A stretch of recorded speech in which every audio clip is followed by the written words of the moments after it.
"Sir, we've arrived," the driver announced, bringing the car to a steady stop. He turned to relay the information. "All right," Anders replied. A bodyguard opened the door from the outside, and Anders exited the car first. Once Anders was out of the car, Jeremy leaned towards Olivia and whispered, "So you're Monica Johnson now? How mischievous." Olivia caught Jeremy's words and raised the corner of her mouth, her face tinged with a hint of red. Jeremy's voice was magnetic, a pleasure to the ears. This soft whisper added an element of intimacy and languor. She'd never felt that way about him before, and it surprised her now. After exiting from the car, Olivia followed Jeremy into what turned out to be a full-service hair, nails, and waxing salon. "Mr. Jarbaldi, this way, please." The receptionist approached eagerly. "May I assist you with anything?" Anders, in response to the receptionist's inquiry, offered a smile. "Today, it's not me getting a haircut. It's this young fellow here," he said, glancing provocatively at Jeremy. "Jeremy, you look a bit disheveled, and you could really use a tune-up if you're going to go around representing the Jarbaldi family here." "Yes, please, this way," the receptionist said with a polite smile, directing Jeremy. Jeremy hesitated before Olivia heard him think, "I do need a haircut." Finally, he nodded. "Wait for me," Jeremy cautioned Olivia with a vigilant glance at Anders, then looked at Olivia, signaling her to be wary of Anders. Yet when he saw Olivia don that mischievous grin once more, Jeremy felt he might have been overly concerned. Maybe he should be warning Anders to be cautious of Olivia. Jeremy was led into another room by the receptionist. Shortly after, another receptionist approached and guided Olivia and Anders to what Liv assumed was a waiting lounge. Upon entering, Olivia surveyed the room. It was a large VIP room for people to hang out in between salon services if stylists' previous appointments were running late. A coral red double sofa faced a crystal coffee table. An array of snacks and fruits adorned it. A gigantic flat-screen TV hung on the left wall, featuring the latest releases and ongoing classics. "Not bad," Olivia nodded, casually selecting a grape from a fruit platter and popping it into her mouth. The sour sweetness was refreshing and quite delectable. "Would you like something to drink?" Anders lightly tapped the electronic menu with his fingertip. "A cold water or a freshly squeezed fruit juice?" "Fruit juice is fine," Olivia replied, her gaze sweeping across the room and settling on the huge flat-screen TV. She chose a classic movie to play and then settled onto the sofa to watch. Anders studied Olivia's profile. He couldn't deny her striking beauty. After observing her, Anders made an internal comparison. Despite Miss Johnson's facade, there was an undeniable allure coupled with the influence she held. He was willing to step back and let her be his ally. He just had to win her over, so she would back him when it came time to decide between him and Jeremy to see who would eventually take over the Jarbaldi family business and fortune. "Miss Johnson, I have to admit, you truly surprised me. Have you ordered the drinks?" Olivia interjected, cutting off Anders. Anders' confusion was abruptly halted, causing a slight discomfort in his expression. He nodded and replied, "I've placed the order via text to the receptionist." "Could you also add a serving of popcorn for me? Thank you," Olivia requested, turning her attention back to the screen. "Popcorn is essential if I'm going to watch a movie." Anders' mouth twitched. Watching an old movie, indulging in popcorn, and musing about the essentials of film watching. Was she serious? Still, he went ahead and ordered the popcorn. Continuing to watch the movie, Olivia slyly observed Anders, who wore an unfriendly expression while placing his food order. "Miss Johnson, is there anything else you'd like?" Anders aimed to complete Olivia's order efficiently. He was resolved to win Olivia over. "No, that's all," Olivia replied, her focus on the movie. "All right," Anders acquiesced, directing his attention back to the screen. "This is a Woody Broderick film." "Yes," Olivia agreed. She had a fondness for Woody Broderick. Anders remarked, I heard he committed suicide by jumping off a building. Olivia frowned, harboring a strong distaste for Anders' words. Why bring up something so somber? This movie isn't bad, Anders commented, looking at Olivia. Now he decided it was time to turn on the charm. Miss Johnson, I've always believed that love doesn't always follow a set course. It can strike unexpectedly. Fate is often capricious. I used to doubt love at first sight, but you're not about to confess your sudden love for me, are you? Olivia turned to Anders, a warning in her tone. I hope not. We just met. Why would you say that? Anders gazed at Olivia with fervent eyes. How could he not feel this intense connection? Because I'm engaged, Olivia informed him matter-of-factly, casting a glance in his direction. I'm not, Anders began, only to be interrupted by Olivia. I only agree with half of what you said, Olivia declared. I think it's true. Love doesn't always follow a script. Anders' eyes sparkled. Did this mean he still had a chance? But I think a person must also demonstrate a sense of decorum, integrity, and humility, Olivia stated icily, locking eyes with Anders. If someone can't even muster those basic qualities, then don't bring up love with me. Especially not if you think that's some easy pickup line that would work with me. After Olivia's scathing reprimand, Anders' face contorted with displeasure. He couldn't fathom what he had said to offend her. Was Olivia perhaps deeply infatuated with Chris Jones? From the intel he gathered, he'd heard Chris had made many enemies and was also a typical profligate son. He seldom made appearances in Europe and showed no interest in his own family's affairs. He was nothing more than a never-do-well. Excuse me, your orders have arrived, the receptionist announced, diffusing the tension in the lounge. From then on, Olivia indulged in freshly popped popcorn while engrossed in the movie. Anders did not say a word. After the movie was finished, Olivia sighed. She was in the midst of deciding between watching The Sound of Music and Annie when Jeremy arrived in the VIP waiting lounge. When the receptionist swung the door open, Olivia was surprised at how attractive and dapper Jeremy looked. Wow! Olivia's eyes traveled from head to toe as she gave Jeremy a thumbs up. Looking sharp. She recalled that in their junior year at high school, Millie had praised Jeremy's good looks. Back then, Olivia hadn't paid much attention. Now, seeing Jeremy with neatly trimmed hair and donning a dark gray tailored suit, she couldn't help but be impressed. Jeremy offered a shy smile. Meanwhile, Anders, who had been nursing his resentment for over an hour, witnessed this, and a trace of disdain flickered in his eyes. He still managed to say, You look so much better now that you're cleaned up. Always appearing untidy and disheveled, how could there be any? Let's go. Olivia cut off Anders and pulled Jeremy out of the VIP lounge. Anders, nursing his wounded pride, keenly sensed Olivia's animosity. He clenched his fist and followed her. Olivia bantered with Jeremy, paying Anders no mind. He felt stifled and resentful. He knew he was much more capable than Jeremy. Upon arriving at Jeremy's family compound in the Bay Area, Olivia scrutinized it closely. The palatial estate exuded a grandeur that surpassed Johnson's mansion. It was set on nearly 100 acres of park-like grounds and had countless gardens that connected various buildings made of red bricks and white lines. A pair of stone lions guarded each of the gates that entered the property.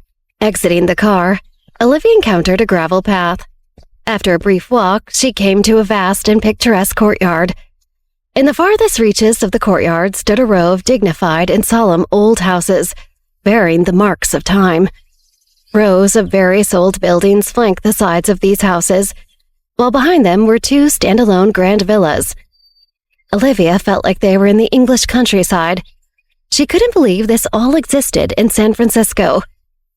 Driving by the impossibly high walls of this compound, she had thought they were passing a small university or something. She hadn't realized until they turned into the gates that this is where Jeremy actually grew up. Yet, as beautiful as the palatial estate was, Olivia felt a sudden unease upon stepping inside. It was as if someone was watching her, and the gaze felt distinctly unfriendly. They said ancient houses held their own mysteries. She couldn't determine if it was a figment of her imagination, but Olivia began to feel a tinge of anxiety. "Jeremy, go back and see your mother first. I'll find you later," Anders declared, his heart seething with anger. He needed an outlet for his frustration, or he might end up doing something rash that he could forget. Ignoring Anders' self-important statement, Jeremy's attention was solely on Olivia. "Are you feeling all right?" "I'm fine," Olivia replied, though her expression betrayed her discomfort. This place truly unsettled her. "Let's go," Jeremy urged, leading her around one of the older buildings to the right side of the villa. "This is the estate's original house. We reside in the villa behind it. The original house is mainly for my grandpa and stuff. We rarely come here." "Oh," Olivia nodded nonchalantly in reply. "The steps are a bit high. Be careful," Jeremy cautioned. "All right," Olivia affirmed. Ever since leaving the old house, she felt a significant reduction in her discomfort. She turned around to take in the sight of the majestic ancestral mansion, though a trace of unease still lingered. Upon reaching the villa's front door, Jeremy punched in a password. The doors swung open, revealing a small courtyard leading to the main house's entrance. Olivia spotted a grateful woman in a wheelchair beside a French window. She cradled a snow-white kitten, her long hair cascading over her shoulders. Her countenance exuded tranquility and gentleness as she gazed at the full moon outside, lost in thought, a hint of melancholy in her expression. So beautiful. Olivia couldn't help but marvel. Both the woman and the scene before her seemed almost otherworldly. "Madam." At this moment, an elderly lady in the attire of a European housemaid emerged. She appeared to be around 60, her hair neatly coiffed and her frame slightly plump. She wore an old-fashioned apron. "Are you thinking of your son and daughter again?" "Yes." The beautiful woman gently stroked the kitten in her arms. "I wonder how they're doing in New York City." "Quite well," Jeremy chimed in, approaching the woman. He grinned and said, "Mom, I'm back." "What? Jeremy?" The beautiful woman turned to Jeremy, her eyes brimming with happy surprise. "You're back? Why didn't you tell me in advance?" "I wanted to surprise you." Jeremy beamed, half crouching in front of the wheelchair. He pressed his forehead against hers. "Were you surprised?" "Yes."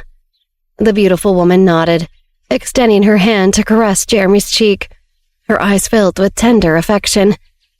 "You've filled out a bit since the last time I saw you. It seems your sister has been nurturing you and taking good care of you."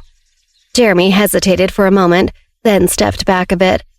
Devin's extraordinarily bad cooking skills and her unwavering refusal to admit defeat weren't exactly what one would call nurturing.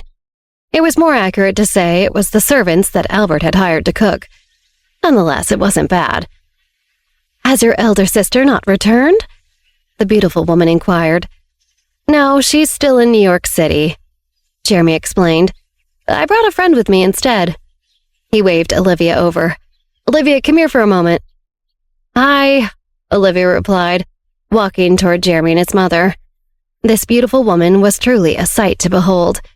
Whether in appearance or in demeanor, she might not have been a world-class beauty, but she was unforgettable. "Come closer," the beautiful woman beckoned to Olivia. "All right." Olivia took a few steps forward. "A bit closer?" The beautiful woman motioned. Olivia gauged the distance. Wasn't she already quite close? She hesitated, then took a bold step forward, mimicking Jeremy's actions, and half-crouched in front of the wheelchair. The beautiful woman extended her hand and delicately cupped Olivia's cheek. "You truly are a beauty." Olivia was momentarily taken aback, then smiled. "Thank you for the compliment, Auntie." She knew she was considered attractive, but in the presence of someone as model gorgeous as Jeremy's mother, she felt rather ordinary. "Madam, though your son is back, it's actually time for you to rest," the maid reminded. "If there's anything you'd like to discuss, you can do so tomorrow, as per the doctor's orders." "Mom, I can stay here for a few days. We'll chat tomorrow. You should rest for now," Jeremy assured, glancing at the maid. "Sally, I apologize for the trouble." Sally nodded respectfully. "That's quite all right. I just have to look after her health is all. You two enjoy your conversation. Jeremy, take good care of your friend. Jeremy's mother advised him before giving Olivia an apologetic smile. I'll talk to you more tomorrow, dear. She was then wheeled away by her housekeeper, Sally. Before Olivia could ask Jeremy anything, he beat her into it, inquiring, How did you feel seeing Anders today? Olivia rolled her eyes. He hit on me when we were alone. How are some guys so confident they think they can just make a move without even knowing anything about you? Anders, who was inching towards the door to the room, froze when he heard this. Shit, he thought, understanding now exactly how he had offended her.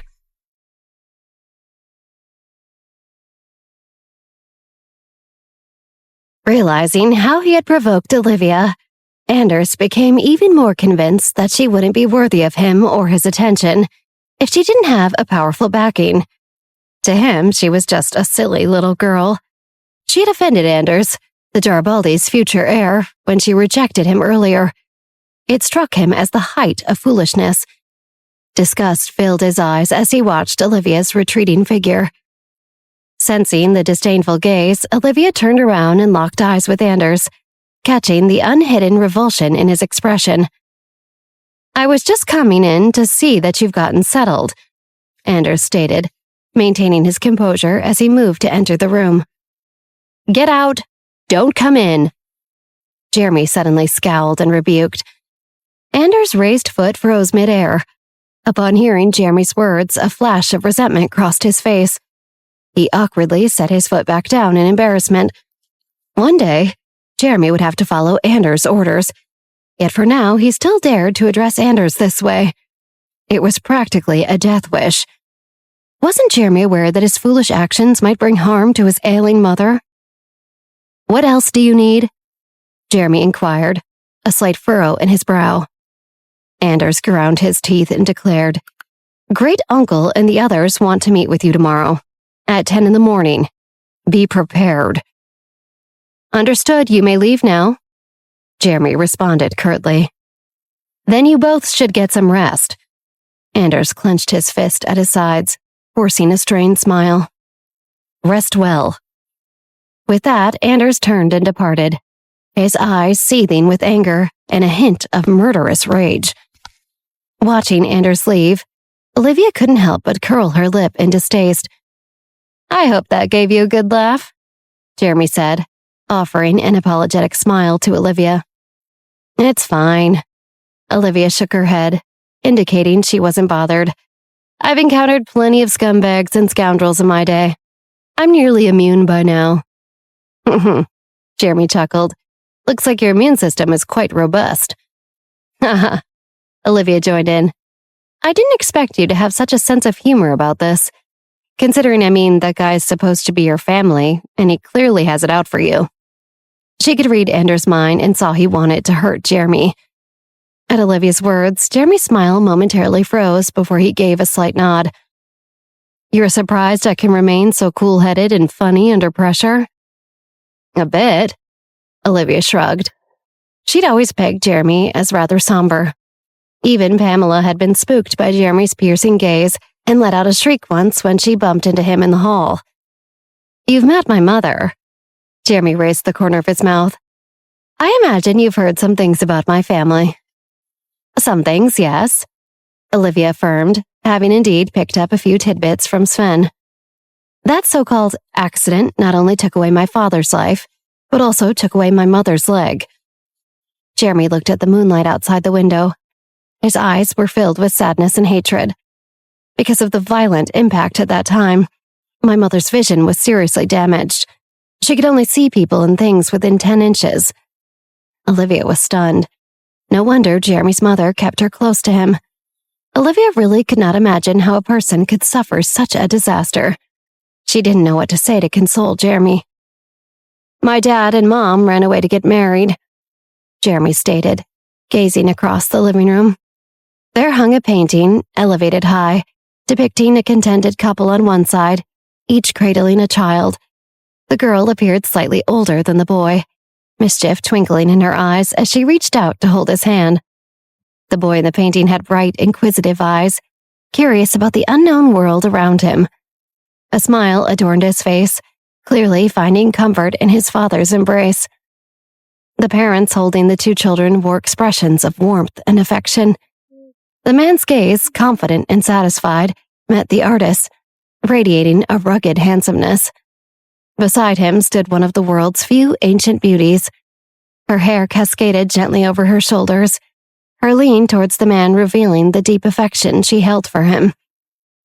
My dad was the chosen future patriarch of the Garibaldi family. My mom was his university classmate.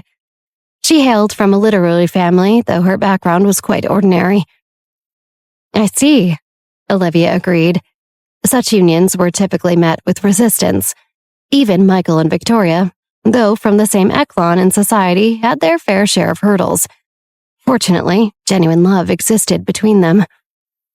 After I was born, the family acknowledged my mother and brought my parents back to the compound to Villiers, Jeremy said, a slight crease forming on his forehead. Had they chosen not to return, the outcome might have been better. The world often envied the opulence and nobility of wealthy families. Few truly comprehended the accompanying hardships and heartaches. The past is like a closed chapter, Olivia consoled, placing her hand on Jeremy's shoulder. Your task is to turn a new page, not to revisit the old ones.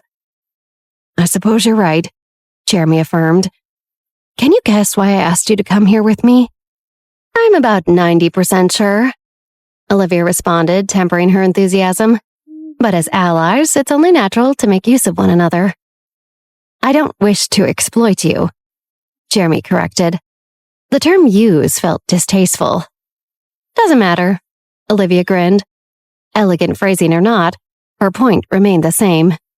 For instance, her relationship with Chris was a contractual one.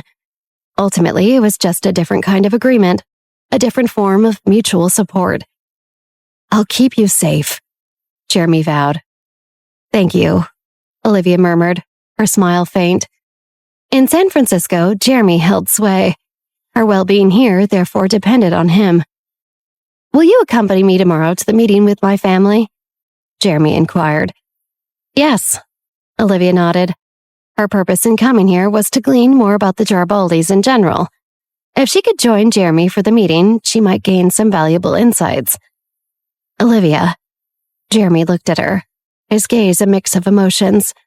Perhaps it was the late hour or the memories evoked, but he regarded Olivia with a conflicted, strained expression.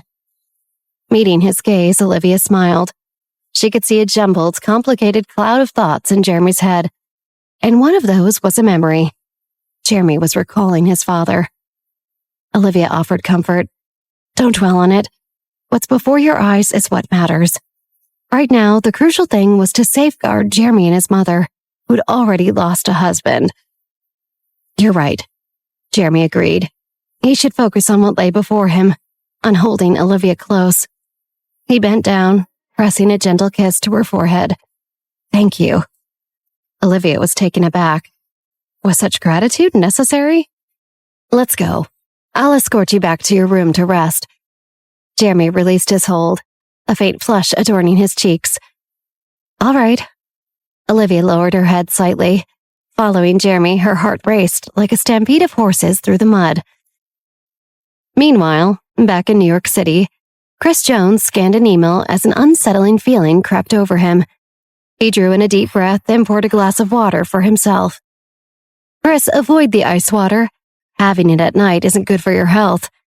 Olga Jorgensen, reclining on the sofa, advised, propping her chin. Understood, Chris replied absently, the unease still lingering. At that moment, Sven's phone rang. After a brief conversation, Sven's expression grew graver. Hanging up, he turned to Chris. Chris, there might be a situation. What's going on? Chris's brow furrowed. Could something really have happened? In Europe? Italy? Who just called, Vera? Sven hesitated, swallowing hard. Our personnel assigned to keep tabs on and protect your little lady reported that she's not at the Johnsons' mansion or her mother's place. What? Chris was taken aback. Could something have befallen Olivia? Where is she?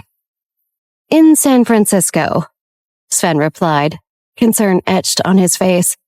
They've checked. She's gone with Jeremy. Jeremy. Chris's eyes narrowed. What was Jeremy thinking? Didn't he realize how precarious Olivia's situation was? Was he actually trying to throw her to the pack of wolves? Chris, don't worry, I've already dispatched a team to San Francisco to protect her, Sven assured. Sven? Chris's gaze turned icy. Book me the next flight to San Francisco. You plan to go in person? Sven was taken aback. Of course, Chris would take matters into his own hands, especially when it concerned the young lady. Furthermore, this Jarbaldi youngster was proving to be unscrupulous. Chris had saved him before, only for him to attempt to steal Olivia from under his nose.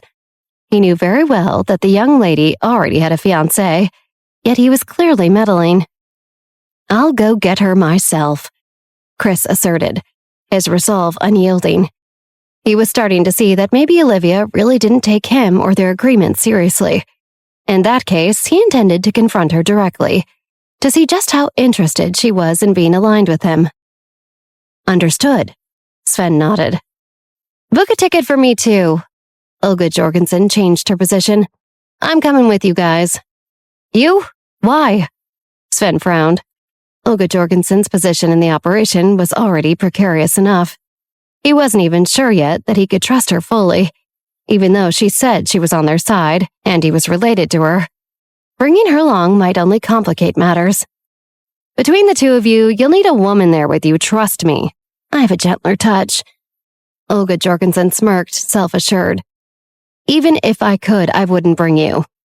Sven shot her a look, treating her like a ticking time bomb. Her presence would only spell trouble.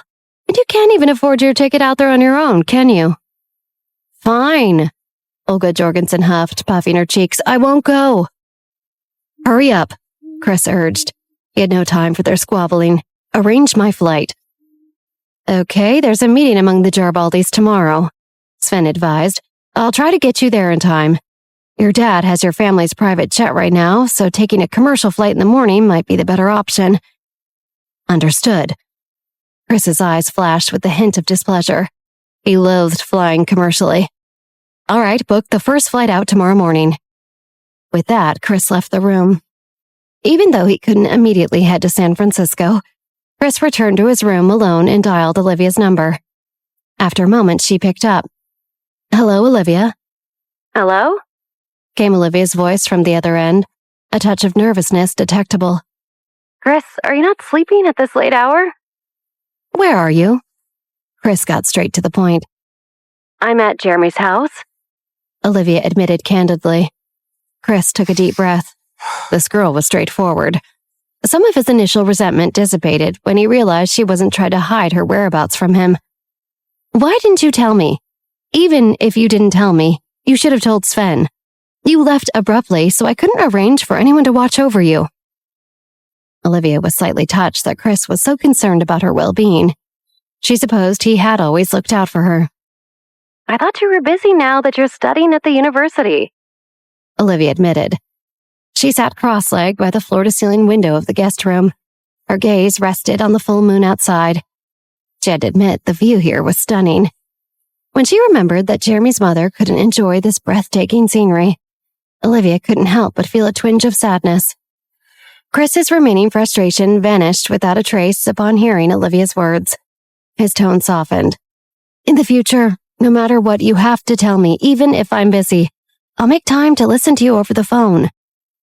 All right, Olivia affirmed, resting her head against the cool glass. Remember that.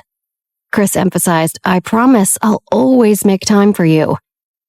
Olivia caught his words and smiled. Thank you. You don't need to thank me, Chris insisted. It's what we agreed to.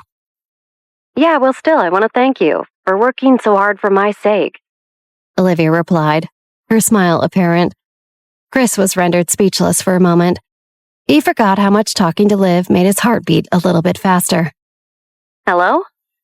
Olivia didn't hear Chris and thought maybe something had happened. What's wrong? Did the call drop? No. Chris gazed at the night sky. Olivia, do you still think we're just two partners in a business arrangement?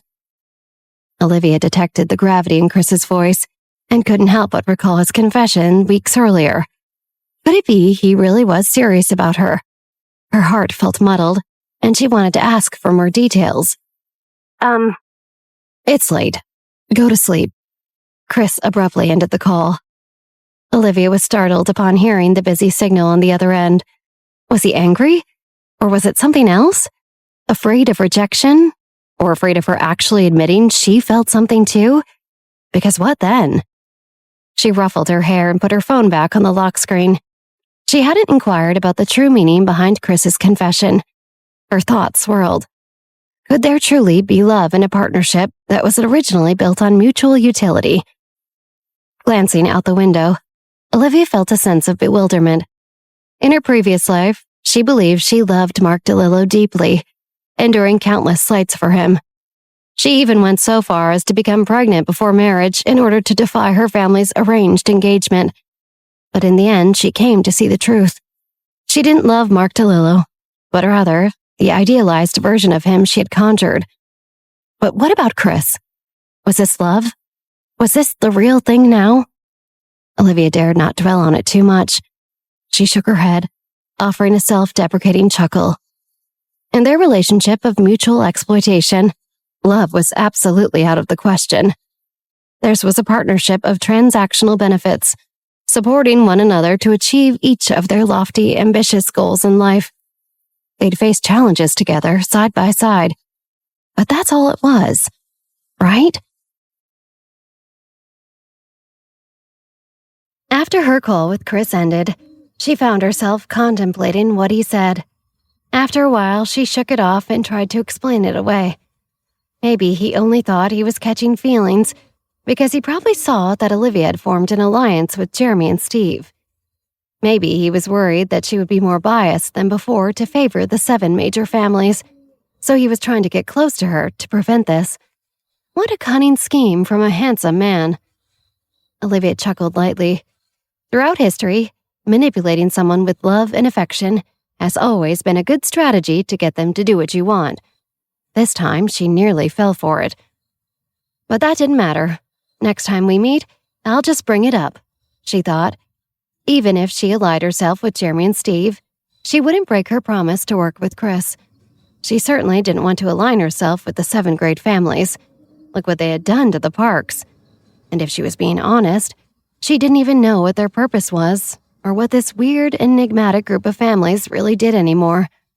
The ideas of the secret societies of the rich and wealthy families, with mysterious ties to one another, still confused her. She had so much more to learn still about what was going on between them. But one thing was clear. Chris was worrying too much if he thought she would betray him. She'd always remember Chris's kindness and concern for her. She'd naturally repay those who had aided her. After stretching, drowsiness washed over her. Sliding into the warm, inviting blanket, Olivia gently closed her eyes. Then her mind jumped to Victoria. She remembered her mom had said she didn't want to remarry. How could Olivia not think about this? In this life, she too had no desire to wed. She had her own mission to accomplish. Victoria, however, was different. She clearly still had unfinished business with Michael. I truly hope Mom and Dad can remarry, Olivia murmured as she drifted off to sleep. The next morning, Olivia woke up and got ready, anxious but curious to meet Jeremy's grandpa. Naturally, she opted to wear a more conservative outfit. She had to exude grace and gentleness. Olivia surveyed herself in front of the mirror, making sure she looked presentable. Satisfied, she slung her leather bag over her shoulder and left her room. As soon as she descended the stairs, the mouth-watering scent of food filled the air. She could also hear Jeremy and his mother laughing. His mother appeared to be in high spirits, a sweet smile lighting up her face. But when she looked at Jeremy, her eyes held a distant, unfocused gaze because of her poor eyesight. Witnessing this scene, Olivia felt a pang of sadness. She approached Jeremy's mother and said, "Good morning, ma'am." "Good morning." Jeremy's mother heard the voice and turned in Olivia's direction. "Did you sleep well last night?" "Very well." Olivia half squatted, bringing her face close to Jeremy's mother and flashing a broad smile. Seeing Olivia's smile, Jeremy's mother mirrored it. There was a hint of surprise in her eyes. "Oh, your smile's so beautiful." "Well," Olivia smiled, "it's nothing compared to yours." A touch of bashfulness crept into Jeremy's mother's face. She was already so advanced in age. Being praised by her son's girlfriend for her beauty made her feel shy. She figured it would be normal for her son to bring back a girlfriend or future daughter-in-law when he was old enough.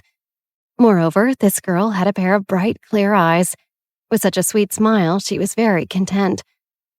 "Let's sit down and have breakfast," she suggested. "Of course," Olivia agreed, and a maid pulled out the chair next to Jeremy. As soon as Olivia sat down, the servants began setting the table. Throughout breakfast, Olivia and Jeremy recounted their happy times at Marshall High, causing Celeste across the table to chuckle and shake her head. "Celeste, it's time for your medication," the Garibaldi family housekeeper, Sally, whom Olivia had met the previous night, said. She brought warm water and medicine to Jeremy's mother on a serving tray. "Dr. John mentioned he'll come to check on you the day after tomorrow to see that it's working." "Okay, I got it." Celeste nodded and smiled. She put the warm water together and took the medicine. "Mom, allow me to wheel you outside for a while," Jeremy stood and suggested. "The sun is lovely out there, and the chrysanthemum and red calamus are both in full bloom." "All right," Celeste agreed. Jeremy proceeded to push the wheelchair outdoors. Olivia watched them, lost in thought. What a contented family this might have been, if not for the so-called accident. "I hope that you'll take good care of Jeremy," Sally said to Olivia, interrupting her daze. "Pardon?" Olivia was taken aback. This didn't seem to be her responsibility. "Jeremy has had a difficult life." Sally's voice, weathered with age, was tinged with melancholy. Olivia nodded.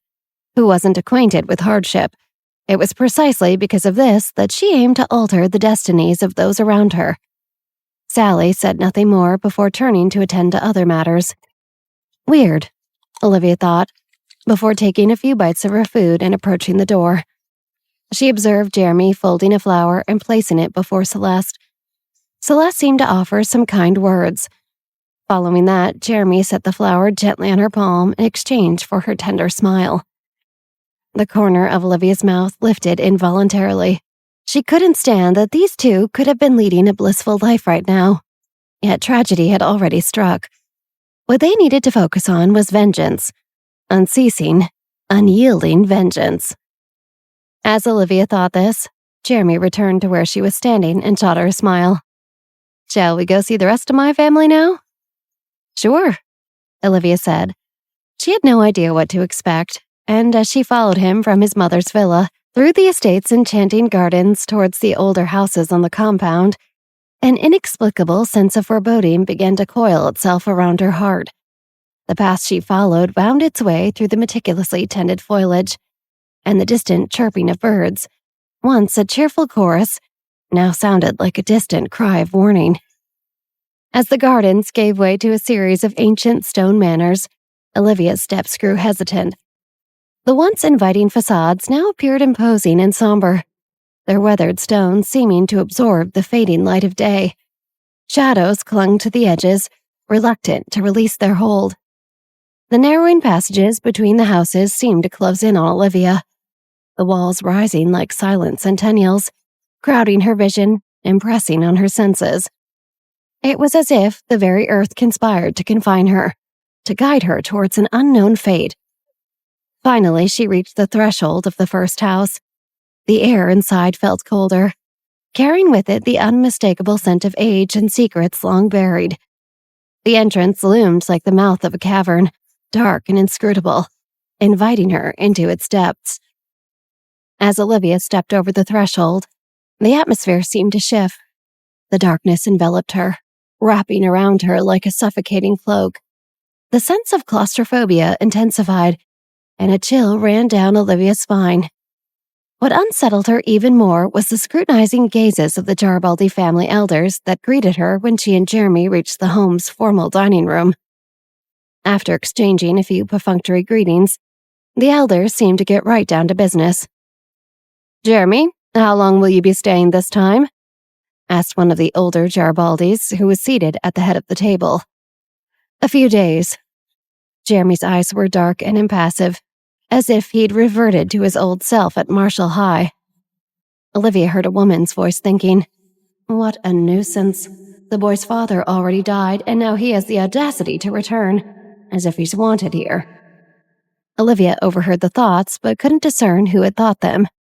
She frowned and endured the discomfort of her mind-reading ability. Sometimes it hurt to hear what people thought of her friends. Using her ability to pick up on the thoughts of more than 10 people present, she was startled to discover that over half of them shared the same sentiment, including the high-ranking elders. Olivia finally understood what Sally meant. Jeremy was a young man, a pitiful person, but this pity only lasted until today. Since they were allies, Olivia vowed to naturally help her friend seek justice for himself as well. After a moment of silence, one elder asked, "Then why did you come back this time?" "It's grandfather's birthday the day after tomorrow," Jeremy replied. "He's already so sick, why would he celebrate his birthday?" Olivia saw who was talking this time.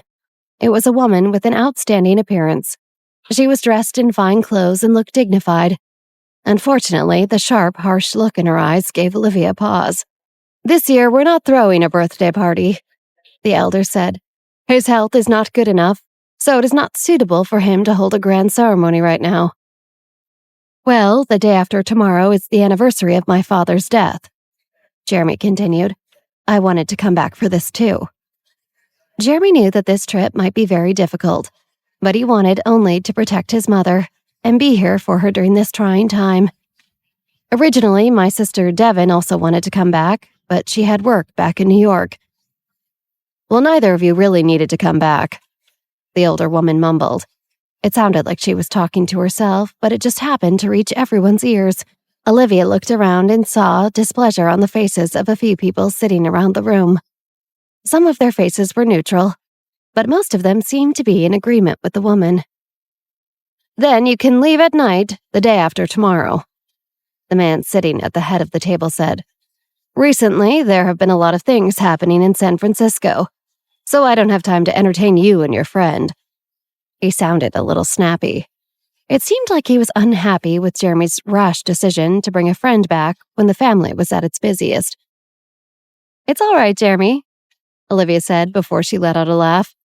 "Clearly, I'm an unwanted guest, so I'll get out of your hair and go home. Wouldn't want to put anyone out," she remarked scornfully. The elder in the center of the room's eye twitched with scorn when he heard Olivia speak. "This little girl's a rude, ill-mannered little witch," he thought. "I suppose it makes sense. She came with Jeremy, and birds of a feather flocked together." "Jeez," Olivia thought when she read the man's thoughts. "Apparently, I'm not the only one in a dysfunctional family." Before anyone else could say anything else, Olivia shot a cutting look around the room and told Jeremy's elders, "And don't flatter yourselves. If it wasn't for Jeremy begging me to come and attend his grandpa's birthday party, I really wouldn't have wanted to come to this lousy place anyway," Olivia declared, arms crossed and chin lifted. "Looks like I was right all along." "And who do you think you are?" a young man promptly retorted. "Jeremy, you invited her here?" another said. "Truly lacking in manners," an old man said. "Jeremy," the highest-ranking elder frowned, "escort your friend out of here immediately." "She's completely disrespecting us in our own house? How audacious!" someone jeered. Olivia's gaze swept over everyone's faces. What she saw was arrogance and ridicule. Her eyes were filled with disdain and disgust. She had come here thinking that she would be able to see a rich family with centuries of years of history, one of the oldest families in America. But they were far less interesting than she'd expected. They were just boring, wealthy, smug people who clearly thought very highly of themselves, and they dared to speak down to Jeremy. "Jeremy, let's go." Olivia looked at Jeremy. She had to say that this time she was really disappointed. "Okay," Jeremy replied. He knew that he would be treated like this. Everyone present was someone Anders had won over. with Anders as their leader and the potential favored successor to the Garibaldi business empire. The individual now occupying Grandpa Garibaldi's customary seat was merely a distant relative, entrusted by Anders to manage day-to-day affairs. With Grandpa Garibaldi's absence due to his ailing health, this somewhat pompous granduncle sat there with an air of entitlement. It truly grated on Jeremy's nerves. As Jeremy and Olivia turned to leave, the air seemed to thicken with an unspoken tension. The once harmonious atmosphere now cracked with sharp edges of sarcasm. Jeremy's jaw tightened, and Olivia's eyes narrowed in response to the biting remarks that sliced through the air, leaving an uncomfortable residue. Individual voices within the chorus of disdain soon became indistinguishable, each carrying its own sting of malice. Jeremy's fingers tensed. Beside him, Olivia's stance remained firm, her gaze fixed resolutely forward, poised to weather the storm. One voice, dripping with malevolence, soared above the rest, its owner evidently relishing the discomfort she caused. "Well, I'm glad he's leaving and taking that little slut with him," the older woman said. It was the last thing Olivia heard one of the elders mutter before Jeremy closed the door to the house behind them. When they were a few steps beyond the door, they turned a corner and ran into Anders. "Huh? Are you guys done greeting our family already?" "Yep, there was nothing more to say." Jeremy glanced at Anders coldly. The people who were called over were all Anders' men. What else was there to talk about? But Anders already knew that, didn't he? "Your family is very pretentious and self-important, huh?" Olivia said with a cold snort. "Where is that coming from?" Anders was stunned for a moment and said with a smile, "Is it because I arrived late? I apologize." He shot her a fake smile. "Save it," Olivia said. "Apparently, we're not good enough to apologize to," Olivia said, "or to even be here." What did she mean? Did someone say something? Anders' expression changed. Then he smiled and said, "Miss Johnson, there must be a misunderstanding." "Misunderstanding?" Olivia sneered and said, "Is there a misunderstanding?" She had just been treated like crap in front of an entire family she had never met. Where was the misunderstanding in that? After saying this, Olivia did not give Anders any more time to explain. She simply strode past Anders and continued on down the path towards Jeremy's mother's villa. Jeremy followed closely behind her. "I can't imagine having to live on a compound with my whole family," she thought. Granted, it's a giant, gorgeous, multi-acre estate with servants and amenities, and it's all paid for by the grandpa, but still, these people are rotten. Behind Olivia, Anders gritted his teeth and walked into the house that Jeremy and Olivia had just exited from. "Anders, you are here!" The middle-aged woman, who had greatly angered Olivia, immediately stood up, her eyes sparkling. "Mom, sit down." Anders glanced at her, then looked around and said in a cold voice, "Jeremy came back this time obviously to seize power. Do you really think the person he brought back was just a normal guest? Did these people have no brains?" As soon as Anders finished speaking, everyone sat stunned for a moment and then curled their lips disapprovingly. "What kind of important little teen girl does Jeremy know?" one asked defiantly. Anders' mother smiled and said, "Anders, you are worrying too much. If that girl really was important, how could we not know her?" "That's right. Let them get out of here." Anders clenched his fists. "Anders, who is she?" The elder, seated in the middle, frowned and asked. Someone capable of making Anders this worked up clearly had to be significant. Perhaps Jeremy really had found a powerful backer to help him mount a campaign to become successor to the Garibaldi Empire. "Great uncle." Anders' tone was respectful when he looked at the elder. "She is Miss Olivia Johnson." "Of the Johnson family? The Johnson family of the 7 families?" Everyone furrowed their brows. Although both families were supposedly allies, there was still a great distance away from one another, and hadn't really interacted in years, so they weren't aware of the younger generation of Johnsons. at least in such a way that they could pick them out of a lineup. Yes, and she's well respected and connected not only to the Johnsons, but to the Parks and to the Jones. And she even has connections to Chef Theodore Jones, among others. Anders said. Her connections were the true source of his fear. Really? Everyone was stunned.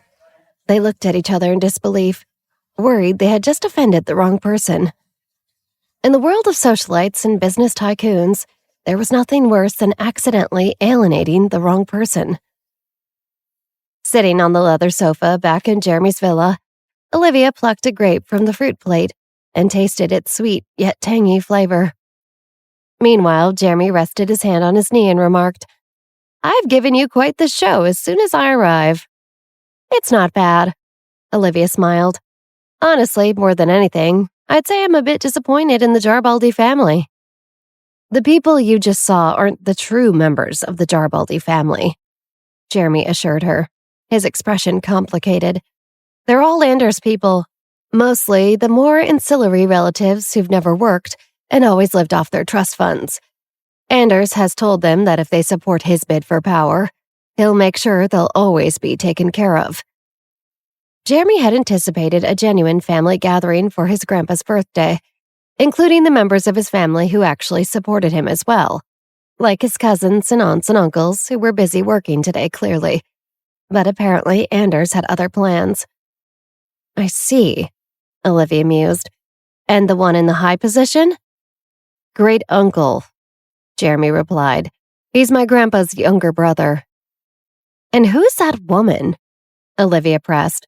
"The one who can't seem to stop talking." "Who?" Jeremy asked, not sure which woman she meant. "The one with the pearls around her neck?" Olivia recalled the woman's attire. "Oh, that's Anders' mother," Jeremy said after a moment's thought. "Anders' mother?" Olivia's brow furrowed. She remembered that Sven had told her about Anders Jarbaldi, but that he mentioned Anders was a foster son who had been adopted by Jeremy's grandpa. Liv didn't realize his mother lived here too. "What happened to his biological father then?" she asked, curious. "Nobody really says. The common theory is he's simply missing." Jeremy shook his head. "His whereabouts are unknown, but even if he were around, Anders is so ruthless he probably wouldn't let his dad remain in the Jarbaldi family as an obstacle." He sneered. Olivia pursed her lips. "You know, I can't help but think Anders isn't the sharpest tool in the shed. Like, is he really that cunning and capable of hurting you? Why do you let him keep you down?" "That's just part of his act, and on the surface, he can come off a bit socially dense," Jeremy recalled and explained. "Anders is adept at business. The projects he invests in tend to thrive. A few years ago, Franco Alva continually undermined the Jarbaldis in a lot of our businesses. Our finances were stifled. We were on the brink of bankruptcy." "Alva? Undermining the Jarbaldis?" Olivia echoed Jeremy's words. "Exactly, it wasn't unexpected. The 7 great families and the Jones and Jorgensen families have always been at odds," Jeremy responded. "But Franco Alva was unexpected." "So when the Jarbaldis were struggling, the rest of the major families didn't band together against Franco?" Olivia inquired. "No," Jeremy shook his head. "We initially thought it was just regular business competition in San Francisco, normal tech stuff and all that. It was only later that we discovered that Franco Alva was aggressively going after our companies and our stock prices and products. He was trying to take us down." "So Anders was the one who turned the tide for Jarbaldi's during its most challenging period?" Olivia sought clarification. "Yes," Jeremy nodded. "He implemented a bunch of new strategies, consolidated our branches, made sure things were streamlined so we got through it. During that time, Anders turned a few of our businesses around and gained the support of many people in our family." "And did the rest of the Jarbaldi family simply stand by while you were being undermined?" Olivia questioned.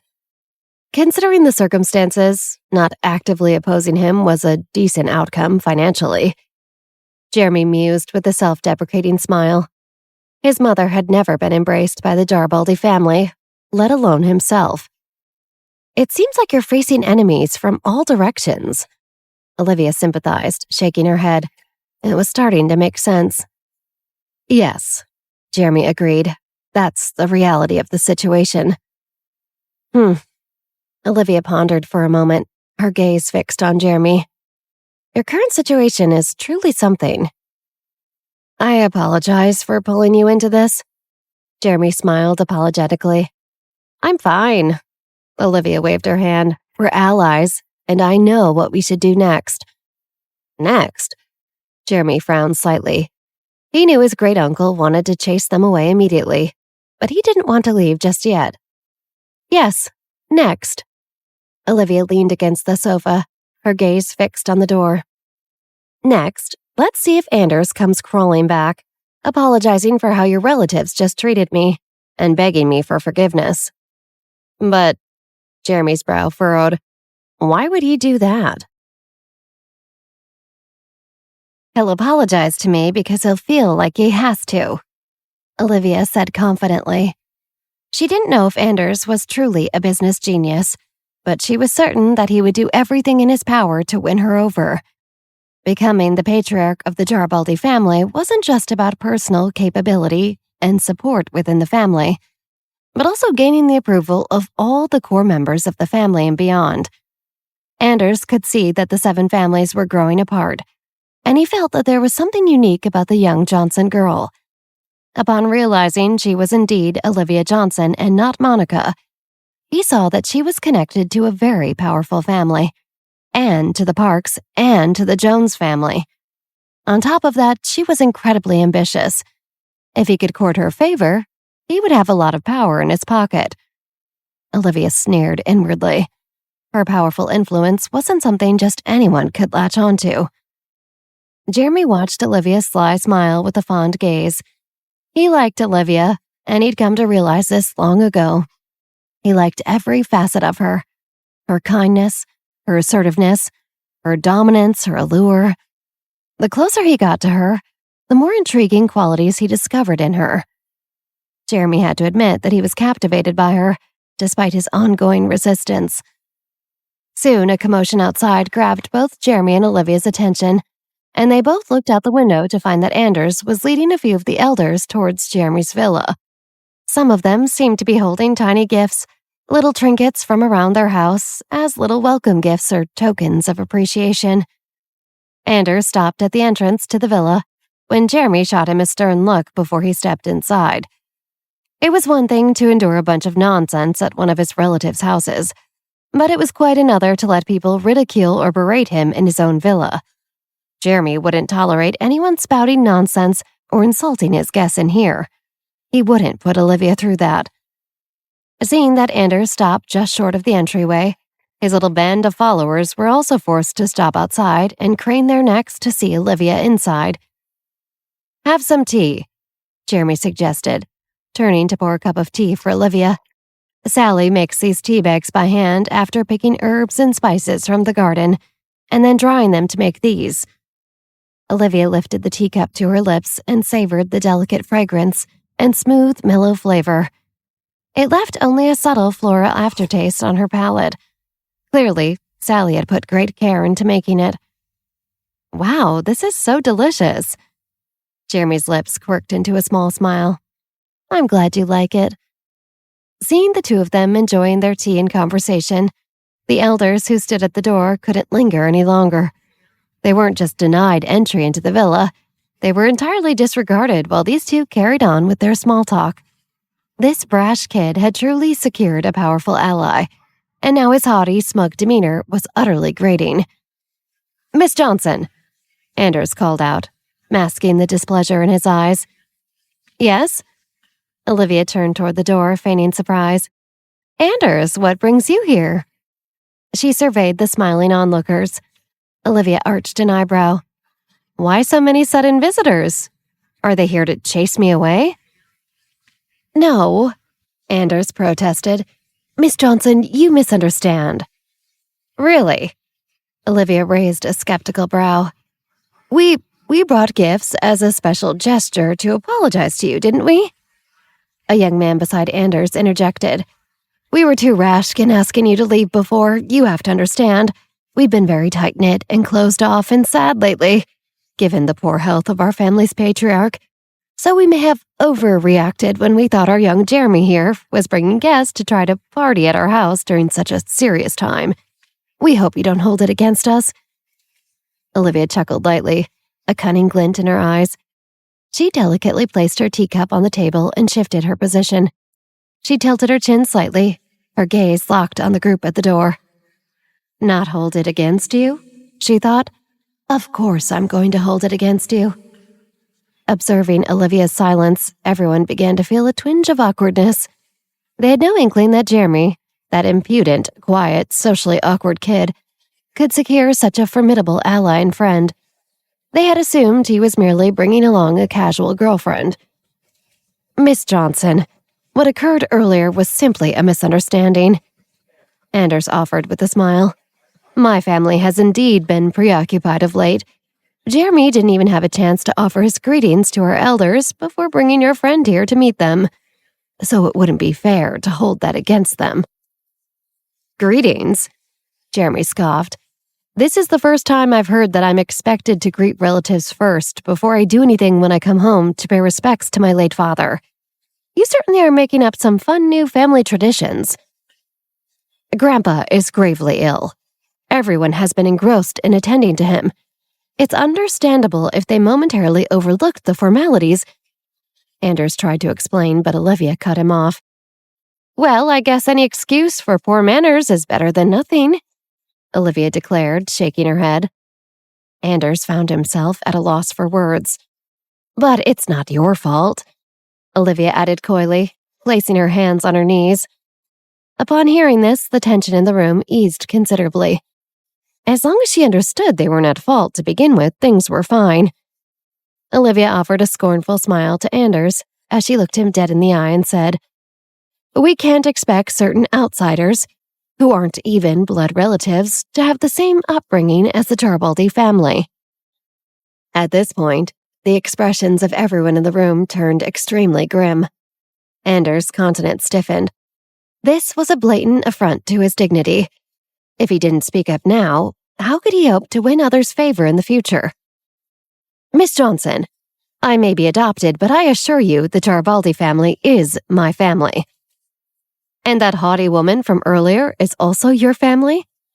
Olivia leaned in, remarking, "To be frank, everyone else was slightly more tolerable. But the elderly man occupying the center seat and the woman wearing that pearl necklace are genuinely exasperating.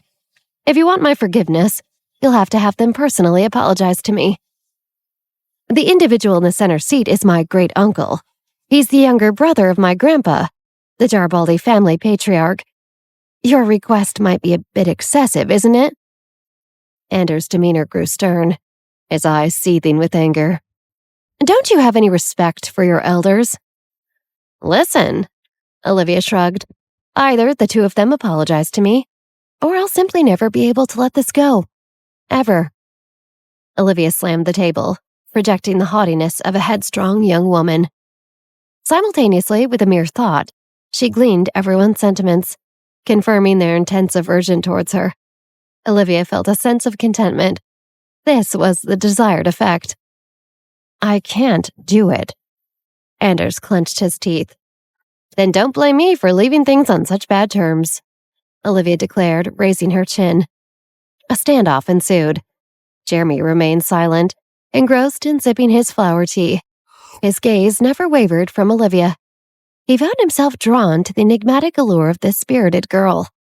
Jeremy couldn't help but wonder, was he perhaps a masochist? Why did he let himself fall for someone who obviously was already in love with Chris? Just as Olivia was retrieving her phone, a woman's cough sounded from the periphery. Both Olivia and Jeremy turned to look, immediately rising to their feet. "Mom," Jeremy said, surprised. "Auntie," Anders muttered. "Behave." Jeremy's mother spoke serenely, directing her gaze towards Olivia and Jeremy. "Olivia?" "Celeste." Olivia walked over to Jeremy's mother and crouched down in front of her wheelchair. "What's wrong?" she asked softly. Judging by the arrogant attitude displayed by those people earlier, Olivia could easily envision the kind of life this delicate beauty led when Jeremy and his sister weren't around. Olivia, my great-uncle holds a position of authority in the family. He's physically frail, though, and should not be forced to come in here and apologize, even if I want him to apologize to you.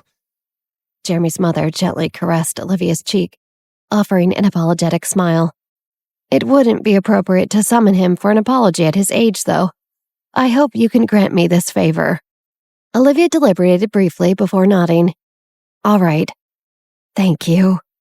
Jeremy's mother expressed her gratitude. She had dealt with all the annoying cousins and aunts and uncles of the Garibaldi family countless times since her accident, so she knew they had likely employed the same tactics against Olivia as they had against her in the past. It clearly was tough on the young girl. She resolved to speak to Jeremy about this matter later. Olivia deserved better treatment. Girls ought to be spoiled and cherished, not treated like dirt by a man's family. All right, fine. If he's too frail to come in here and apologize, then I won't demand he apologize, Olivia said with a serious smile. She then stood and turned her gaze to Anders. But that woman who insulted me back there must come apologize to me at least. It doesn't matter who conveys the message. Anders looked at Jeremy, who was calmly sipping tea, and then at Olivia. He could only nod resolutely. All right. He turned and instructed, Fetch my mother. Observing Anders' conduct, Olivia's brow furrowed slightly. Something didn't add up. Without a word, Olivia wheeled Celeste over and positioned the wheelchair beside the sofa. Jeremy prepared a cup of tea and handed it to his mother. Mom, have some tea. All right. Jeremy's mother nodded, taking a sip. This tea is wonderfully fragrant. After a brief wait, everyone watched as the woman whom Olivia had summoned for an apology was escorted over by a maid. The woman moved through the garden with an unsteady gait, her steps unsure and occasionally stumbling over the uneven stones. Her posture lacked the usual confidence, her shoulders slightly hunched and her chin neither high nor low, but rather in a state of uncertainty. As she advanced, her gaze darted erratically, flitting from one flower to another, not with appreciation, but with a sort of restless impatience. Her fingers brushed clumsily against the leaves as if struggling to find a connection with the natural world around her. The maid tried to hurry her along, but she shirked her off and then turned with a stumble, her movements lacking the fluidity one might expect. She followed the maid, but it was more of a stumble and shuffle than a graceful procession. Before the woman entered Jeremy's villa, her disagreeable and grating voice reached their ears. This blasted path is such a headache to walk through. Why is there so much overgrown grass here? It's a complete waste to grow all these flowers, she whined. Olivia frowned unhappily upon hearing the voice. Soon, Anders' mother was about to step inside, but Olivia coldly commanded, Stand outside and wait.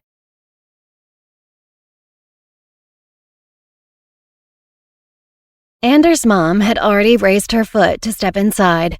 When she heard Olivia's words, a flicker of anger crossed her eyes.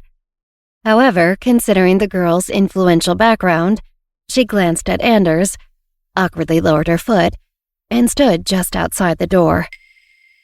Olivia lightly tapped the table with her fingertip, and Jeremy promptly refilled the teacup in front of her. Thank you, she murmured. Then Olivia lifted the teacup, savoring it with a touch of allure. This taste is truly delightful, she remarked, appreciating the fragrant notes in it. Hello? Anders' mom couldn't bear being ignored. What kind of mockery was this? Her son was Anders Garibaldi, the prospective head of the Garibaldi family.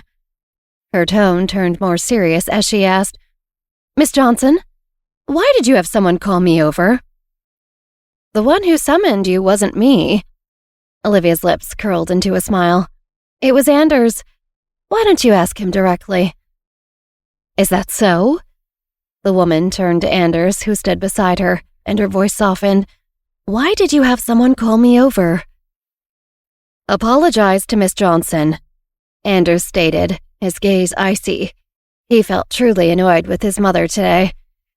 Apologize? The woman appeared bewildered. He wanted her to apologize? What was there to apologize for? She hadn't said a word about Olivia from start to finish. "Yes," Anders said impatiently. "Today, at the old house, you offended Miss Johnson." "I did not," the woman countered. "If you want to dispute it, you can leave." Olivia looked at them and continued, "When you decide to return after reflecting on it, I'll be here. But having such a large group of people standing here is truly an eyesore."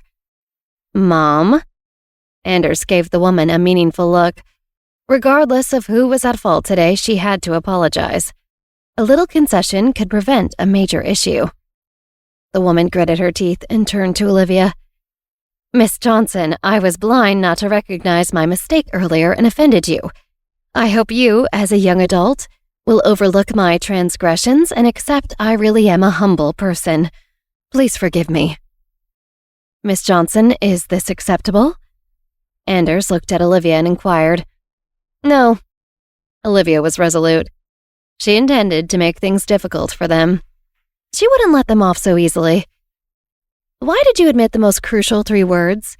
The I am sorry part?" Anders' mom frowned. Coerced into an apology, she couldn't help but roll her eyes at the elegant woman seated in the wheelchair, sipping her tea. She silently cursed Jeremy's mother countless times in her heart. It was her own foolishness that had landed her in this predicament. "My time is very precious," Olivia said. "Wasting other people's time is really not a kind thing to do." She raised her wrist and looked at the time on her wristwatch. "I will give you the last 5 seconds. Either apologize genuinely or get out." Anders' patience was almost exhausted. His eyes were filled with anger as he looked at his mom. "All right." Seeing that her son was becoming more and more agitated, Anders' mom, Veronica, could only clench her fist and look humiliated. "Miss Johnson, I'm really sorry." Olivia watched the woman's eyes. She could tell Veronica didn't mean a thing she was saying. But then she read the woman's thoughts and her eyes flickered. Interesting, she thought, seeing that the woman was hiding a secret. Olivia held the secret close for the time being. Olivia chuckled lightly and remarked, "See, if you had just apologized earlier, things wouldn't have escalated to this." Setting down her teacup, she adjusted her attire and shifted into a more relaxed position. Leaning against the sofa, she added, "I'm not one to stir up trouble for no reason. Since I've now received an apology, I'll let this matter go now." "Thank you, Miss Johnson." Anders' expression visibly relaxed. Regardless of the circumstances, the issue was finally resolved. "Oh, but I've had a question on my mind that I'd like to ask." Olivia propped her chin with one hand and inquired, "Can you help with it, Anders?" Maybe, please, go ahead." Anders nodded. If Olivia was willing to let go of her grievances first, he'd have an opportunity to maybe make inroads with her and secure her approval to move forward as potential head of the favored Jarbaldi family heir. "I saw you when I arrived in San Francisco yesterday." Olivia's eyes gleamed with insight. "I believe you're roughly the same age as Jeremy. What, 3 years older? So you should be his older brother, correct? Yet when you speak to him, you adopt the tone of an elder. It's more like you're addressing him as a little uncle rather than older brother." When Olivia spoke, she noticed Veronica's face turn especially grim. "So are you Jeremy's brother, or more like his little uncle?" Olivia feigned puzzlement, tilting her head.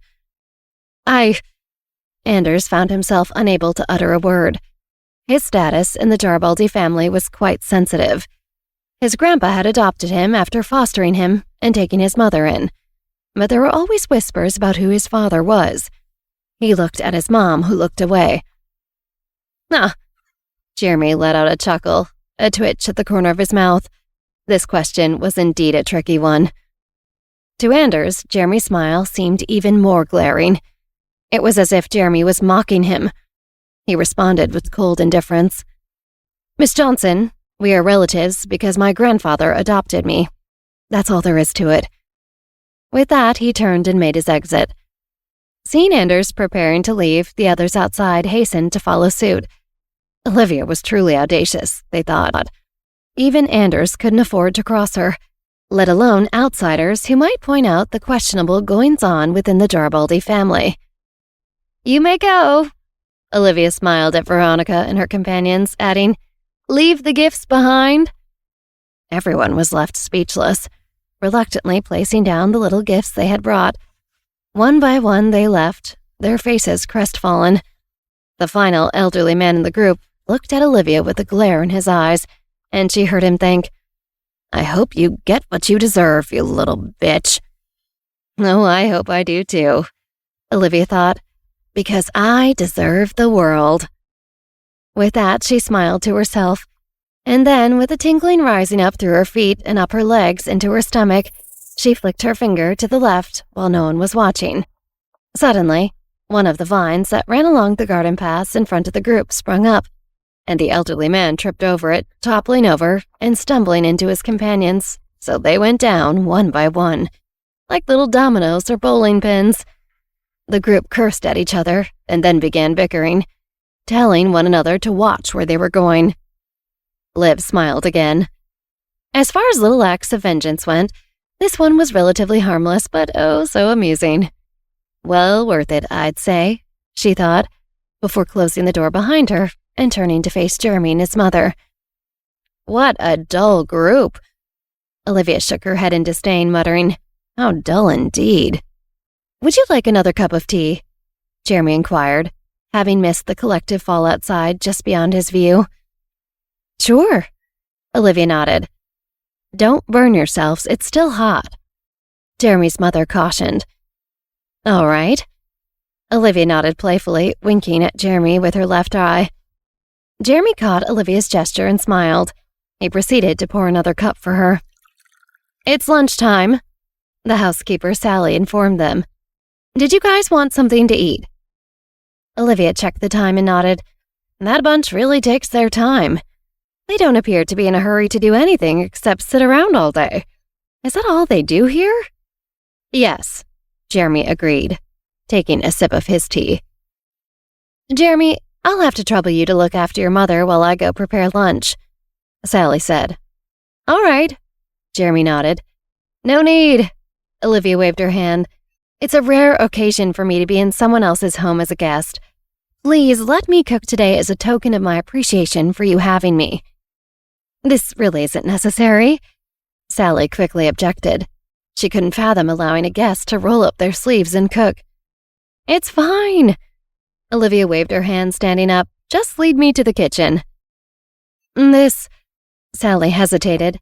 She glanced at her boss in the wheelchair, who remained silent. She took the silence as a sign of agreement and nodded, saying, Well, I guess it's all right. Please follow me. After Olivia departed, Jeremy and his mother turned to one another and spoke in whispers. Olivia is a wonderful girl. Jeremy's mother beamed, expressing, I'm very fond of her. Me too, Jeremy affirmed. Do you like her? Jeremy's mother asked, seeing her son's amorous look. Like her, I mean? Yes, Jeremy responded, his tone subdued. That's wonderful.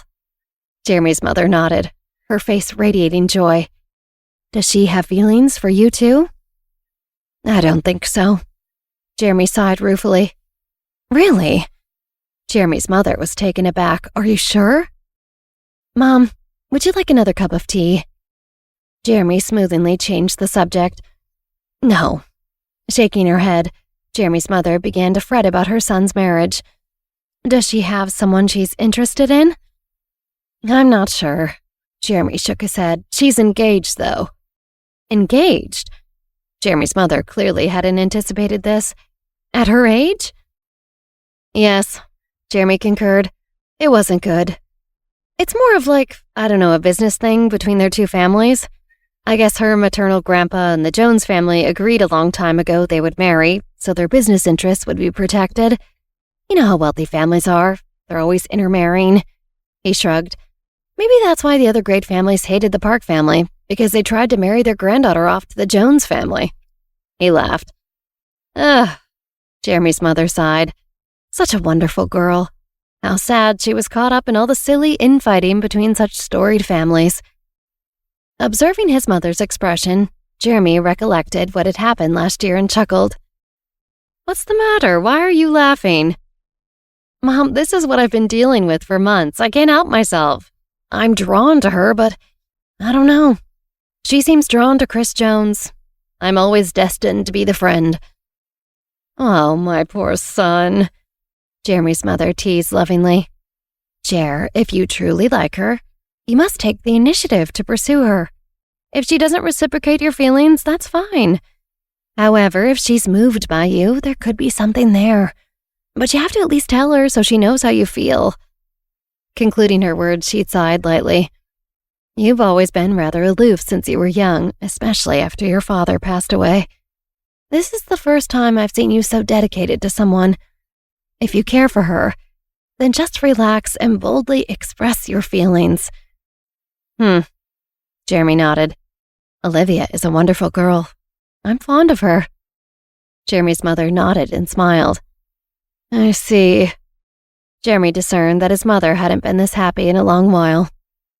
Okay, he nodded, mustering up the courage with his mom's encouragement. Maybe I will say something to Olivia.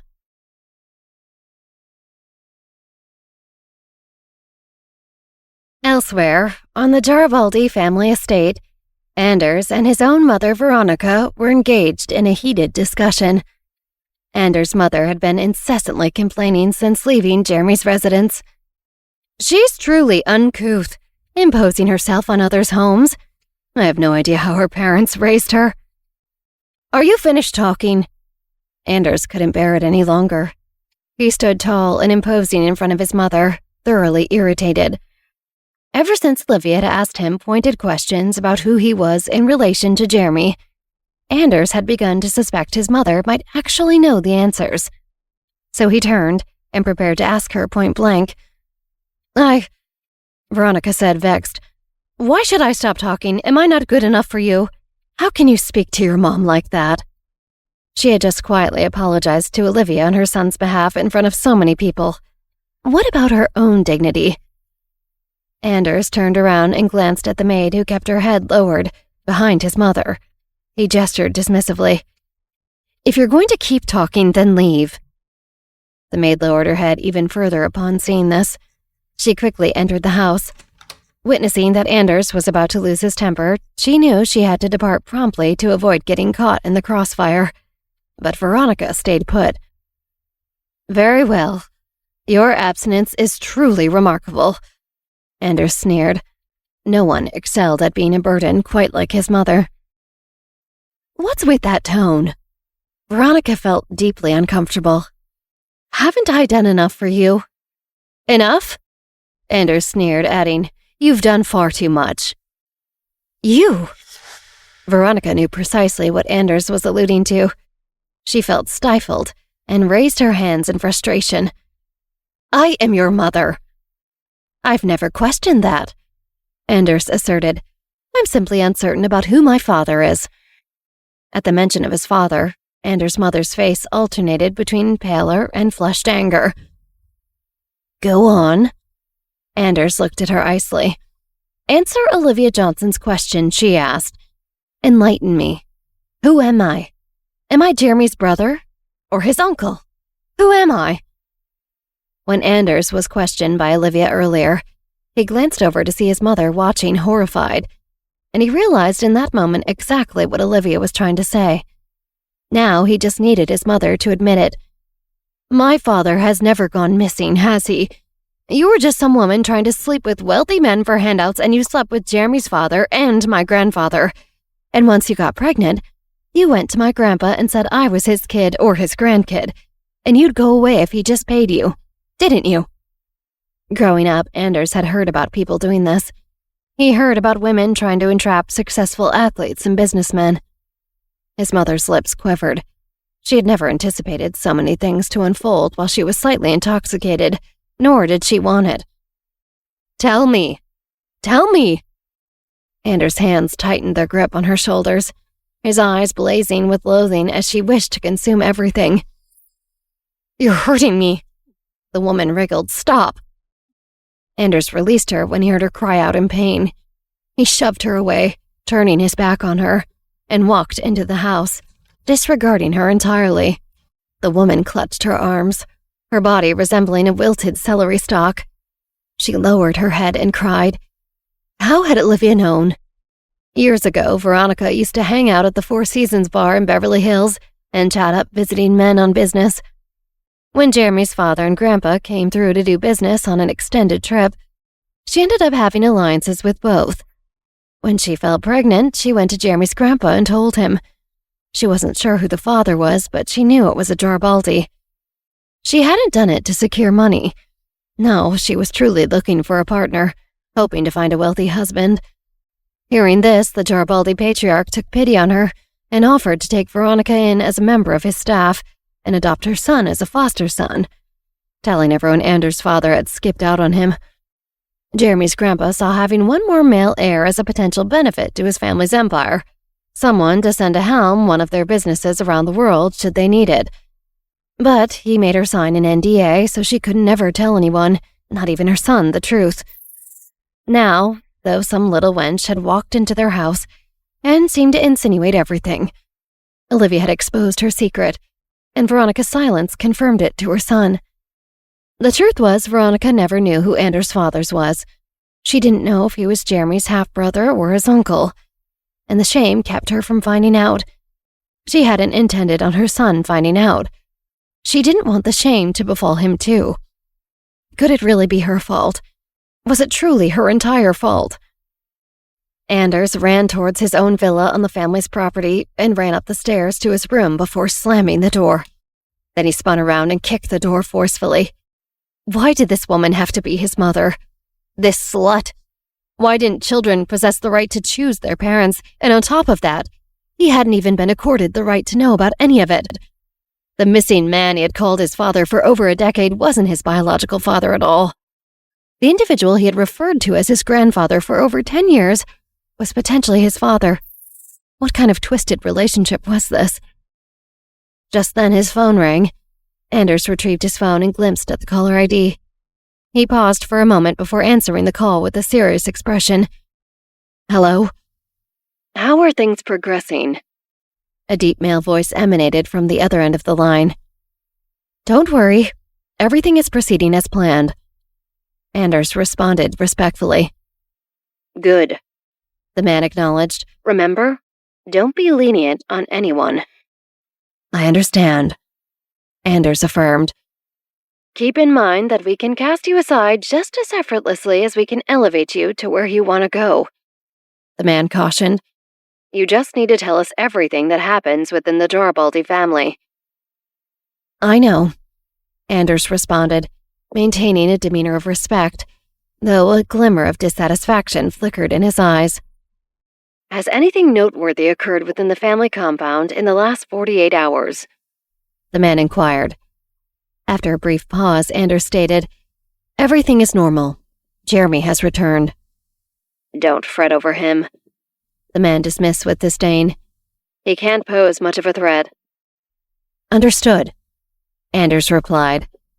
Did he return voluntary? The man probed. Anders parted his lips.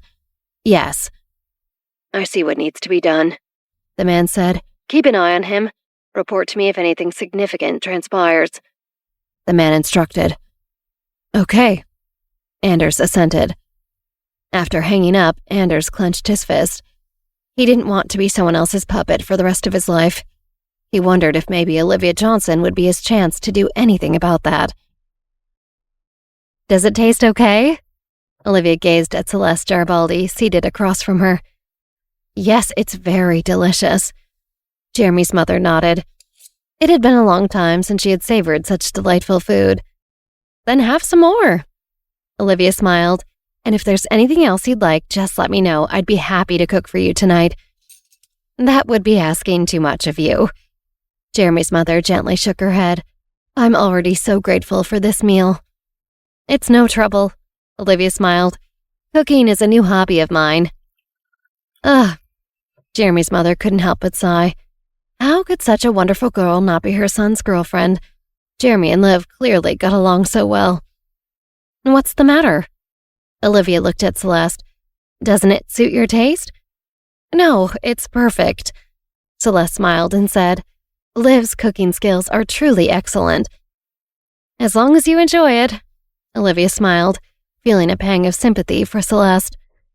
Jeremy's mother smiled and said, "This must be your first visit to San Francisco, right?" "Yes," Olivia nodded. "It's my first time here."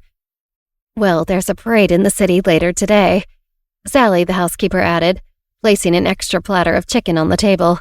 "They were talking about it on TV today." "A parade?" Olivia became a little intrigued. "Yep, it's a fun parade that celebrates the founding of the city, and everyone gets dressed up and runs through the city.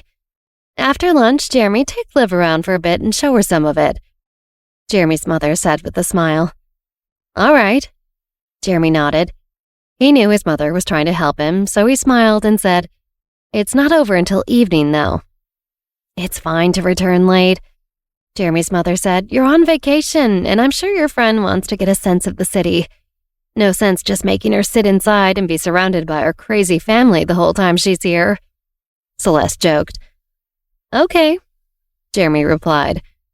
After lunch, Olivia and Jeremy left the house and ventured out to watch the parade. A little while after, Anders came to Jeremy and Celeste's villa. When he knocked on the door, Celeste answered. "Where's Jeremy?" he asked, poking his head in the house. "He took Miss Johnson out," Jeremy's mother replied. "Where did they go?" Anders furrowed his brow. "They left the city." Jeremy's mother smiled and said, "I think they went to the coast or something." She wouldn't let Anders interfere and jeopardize her son's chances. "Why so far?" Anders frowned. "Are they planning on being back later?" "I'm not sure if they'll be back." Jeremy's mother shook her head. Anders scowled. "Thanks." Anders turned and departed without saying goodbye.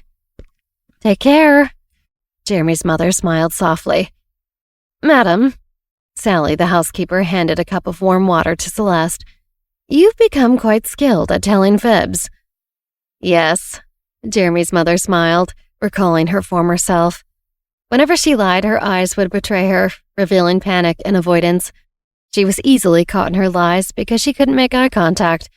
It used to embarrass her greatly. It's a blessing in disguise, these bad eyes of mine. Now that she couldn't see anymore, she could deceive more easily. "Madam, your eyes will recover." Sally, the housekeeper, frowned slightly. "Will they?" Jeremy's mother said with a faint smile. "I've already come to terms with it. As long as Jeremy and Devin are doing well, that's all that matters." Sally nodded. She shared the sentiment, hoping her boss's children would lead long and happy lives. "The sun feels really warm today." Jeremy's mother gently closed her eyes, basking in the golden rays streaming through the window. "Yes," Sally, the housekeeper, agreed. "It's a beautiful sunny day. Hopefully, nothing would ruin this beautiful day." Olivia and Jeremy explored the city, encountering the fun, lively parade and dancing along to the music of a passing live band. They enjoyed themselves, strolling from afternoon till dusk. In the evening, Jeremy took Olivia to a renowned restaurant in San Francisco, and finally, after their meal, they returned home. They spent the entire afternoon like this, and Olivia's spirits were high. It had been a while since she'd experienced such carefree enjoyment. In this unfamiliar city, she felt a surprising sense of ease. "San Francisco is truly fascinating," Olivia remarked with a smile. "The parade was so fun. The drumming was really cool, too." "If you enjoyed it?" Jeremy paused, then asked, "Would you consider staying?" "Stay?"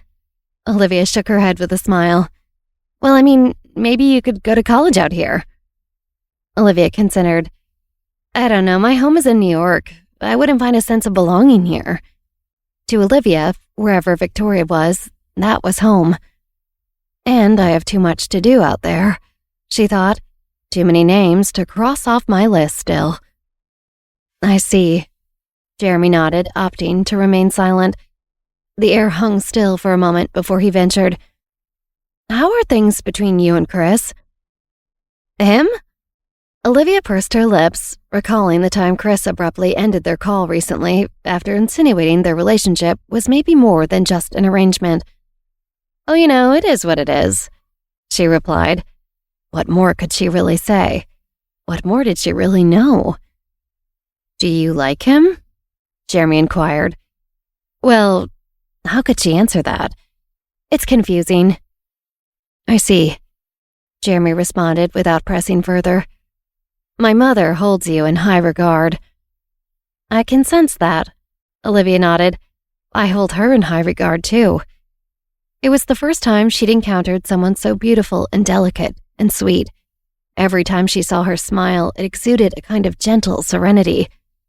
Olivia almost felt healed by Celeste's smile. It was hard to explain, but her heart ached for everything the woman had been through. Jeremy attempted to confess, but found the words eluding him. He truly had no experience in matters like this. She wishes... Olivia looked at Jeremy, her eyes sparkling. This was the first time she'd seen Jeremy stutter like this.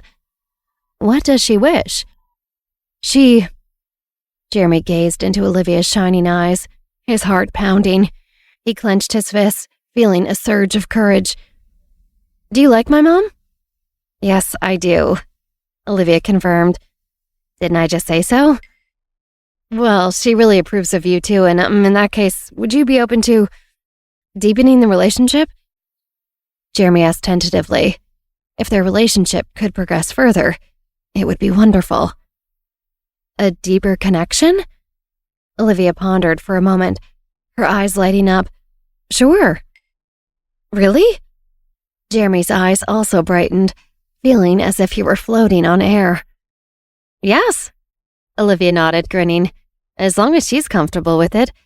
I'd be honored to maybe be her pen pal or something. I know she's lonely and she seems like she's in need of a friend, especially in that compound surrounded by all your weird family members. So I'm happy to keep up a correspondence with her if that's what you're asking." Jeremy was momentarily stunned. His emotions were a whirlwind. He felt like he was falling without a parachute. Olivia was too busy thinking about his slightly strange request to read his thoughts. That's so sweet, she thought. Jeremy's just worried about his mother being lonely after his dad passed, and now that his grandpa is sick. So maybe he just wants her to feel happier. I wonder if maybe his sister doesn't keep in contact with her that much. Oh well, if that would make her happy, I'll do it. Olivia nodded, contented with herself. When they arrived back at Jeremy's house later that night, Olivia told Jeremy's mother, "Celeste, Jeremy and I talked earlier, and we both agreed that it would be fun to maybe have an email correspondence with you once I leave and go back to New York. Jeremy just let me know you might like that." Jeremy's mother was taken aback. She didn't wish to take on a pen pal. She was hoping for her son to have a girlfriend. Celeste was bewildered. Was this her son's indirect approach to asking Liv out, or had he given up entirely? "What do you think?" Olivia asked, looking at Jeremy's mother. "Of course, I'd be delighted to keep in touch even after you leave." Jeremy's mother smiled. "Wonderful," Olivia beamed. As she opened her mouth to speak some more, her phone began to ring. "Oh shoot, it's my mom, hold on." Celeste could see the photo that popped up alongside the name. Victoria Park on Liv's caller ID, and her brows furrowed. "Wait, is that Vicky?" "Huh?" Liv asked as she answered the phone. "Hi, Mom," she said quietly. "Wait," Celeste said, her lips breaking into a smile. "Ask your mom if she remembers a Celeste Jarbaldi." Olivia repeated the question into her phone, and Victoria said, "Sally?" Thinking quickly, Olivia quickly took a selfie beside Jeremy and Celeste and texted it to her mother. Within seconds, Victoria said, "Oh my God, Celeste, hi! Wow, you're really becoming more and more beautiful each year." Olivia, sensing her mother's excitement, handed the phone over to Celeste. "You're quite amazing," Celeste Garibaldi smiled and said. "Unfortunately, you're also lying. I've been aging rapidly," she joked. As Celeste and Victoria fell quickly into old banter, Jeremy beckoned Olivia to come outside with them so he could show her his back garden. She obliged as Celeste continued to talk to Victoria inside. "You're not old," Victoria said. "Have you not looked in the mirror?" Celeste Garibaldi paused for a moment and said, I had a car accident a few years ago. My eyes aren't very good." "Oh my God." Victoria frowned and said, "I'm so sorry. How did this happen?" "Let's not dwell on that. How's life for you now?" Celeste Garibaldi asked. "It's quite good." Victoria lightly smiled and said, "Liv is a hard-working girl. I'm leading a happy life now. I didn't put together that you would be in San Francisco when Liv said she was visiting her friend. I always knew you by your maiden name." "No worries, but speaking of which," Celeste said, "do you remember what we said back then? If you marry and have children in the future, we'll make our kids date and get married so we can go on vacations together and raise grandbabies together." She laughed. "I remember." Victoria smiled. "Those were good times." "It's good that you remember." Celeste Garibaldi's lips curved up. "Because after meeting your daughter, I'd like to take us up on that." She jested. "Funny." Victoria laughed, though she was sort of stunned. She had gone years with nobody caring about her or Olivia, but she forgot how interested people could be when they knew a new person came from a wealthy, successful family. "Isn't it nice to make the relationship even more complicated?" Celeste Garibaldi joked. "Gosh, do you remember how I used to borrow your notes in high school?" "Yeah, and you used to give me half your lunch because I always hated mine." Recollecting the past, they both laughed, marveling at how time flew by. It never seemed to offer them a moment's rest. "Vicky," Celeste said, "I really do like your daughter. She's sweet, and she and my son really seem to get along." "That's so sweet, but I think my daughter is already with another boy." Victoria sighed. "I know." Celeste Garibaldi sighed. "Well, you know how teens are. They're always changing their minds. So I suppose, why don't we just let Liv choose for herself? If she truly doesn't like my son, then it's my son's loss and I'll accept it."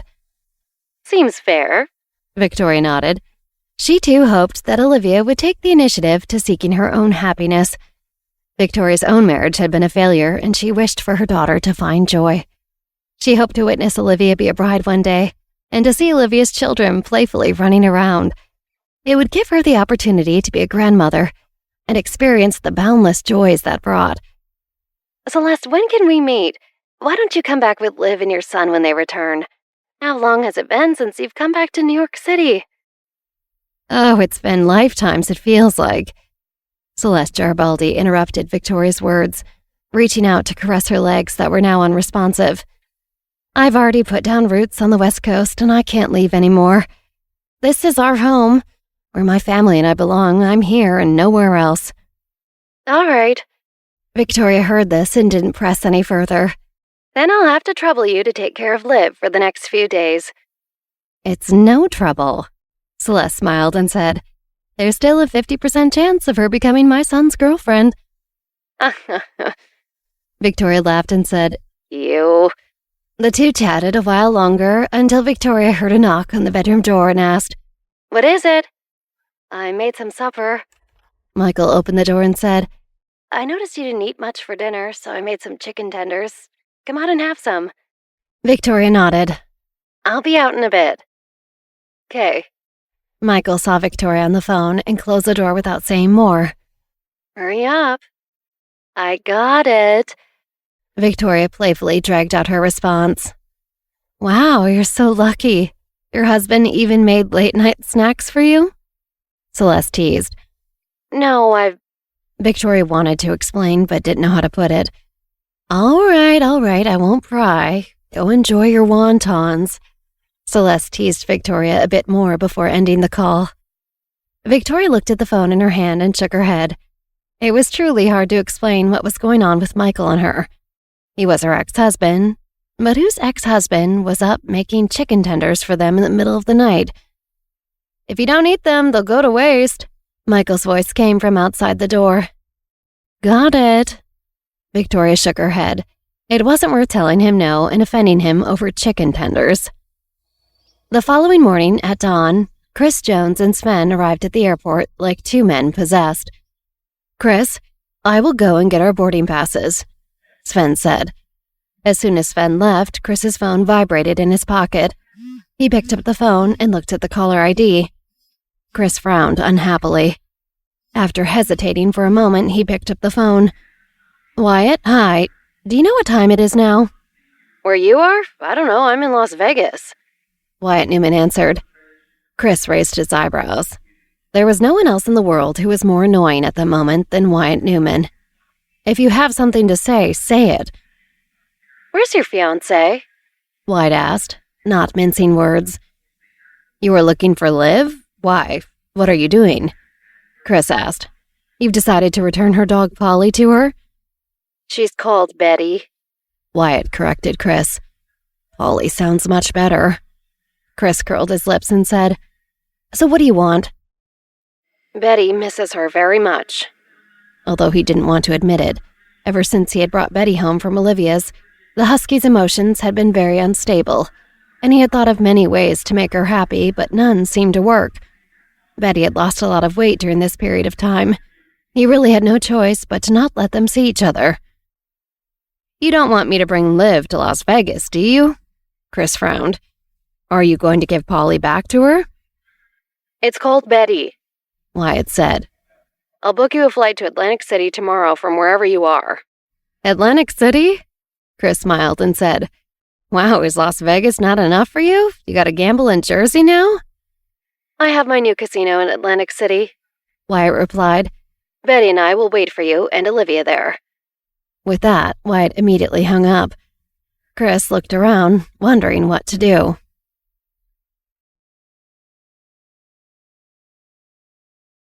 Chris frowned. Had Wyatt Newman actually hung up on him? The nerve. Chris, it's time to get to the gate. Let's go, Sven said. Damn it. Chris cursed in a low voice and left the place with big steps. What's the matter all of a sudden? Sven was confused. Chris was still fine just now. With a blank expression, Sven immediately followed with quick steps. Hello, Chris. Wait for me. Great, Sven thought. Nothing like coast-to-coast travel with a moody Chris Jones. What a treat for me. He rolled his eyes and reluctantly followed his boss through security. When the two of them arrived in San Francisco, it was almost dawn. Chris raised his watch and looked at it. Get someone to prepare the gifts and leave for the Garibaldi estate. Chris, don't you want to rest for a while? Sven asked. In order to come to San Francisco, Chris had front-loaded the week's workload and compressed it into 1.5 days. In order to get everything done, it meant foregoing resting and sleeping for a while. Chris didn't even eat much. He had only rested for 2 or 3 hours on the plane. If this continued, his body would get sick. I'm fine. He wanted to get in front of Olivia and personally talk to her about what was going on between them. All right, Sven nodded. Then I'll call a car over. Okay. Chris nodded and looked at the star in the sky. He frowned slightly. Olivia, what am I going to do with you? He wondered. He hadn't stopped thinking about her for days now. At the same time, in the guest room on the second floor of Jeremy's villa on the Garibaldi family estate, Olivia hugged the blanket and turned over to sleep more soundly. A bright moon was hidden in the clouds outside the clear floor-to-ceiling window. A star was shining in the sky, as if it was saying goodnight to anyone who glanced up at it.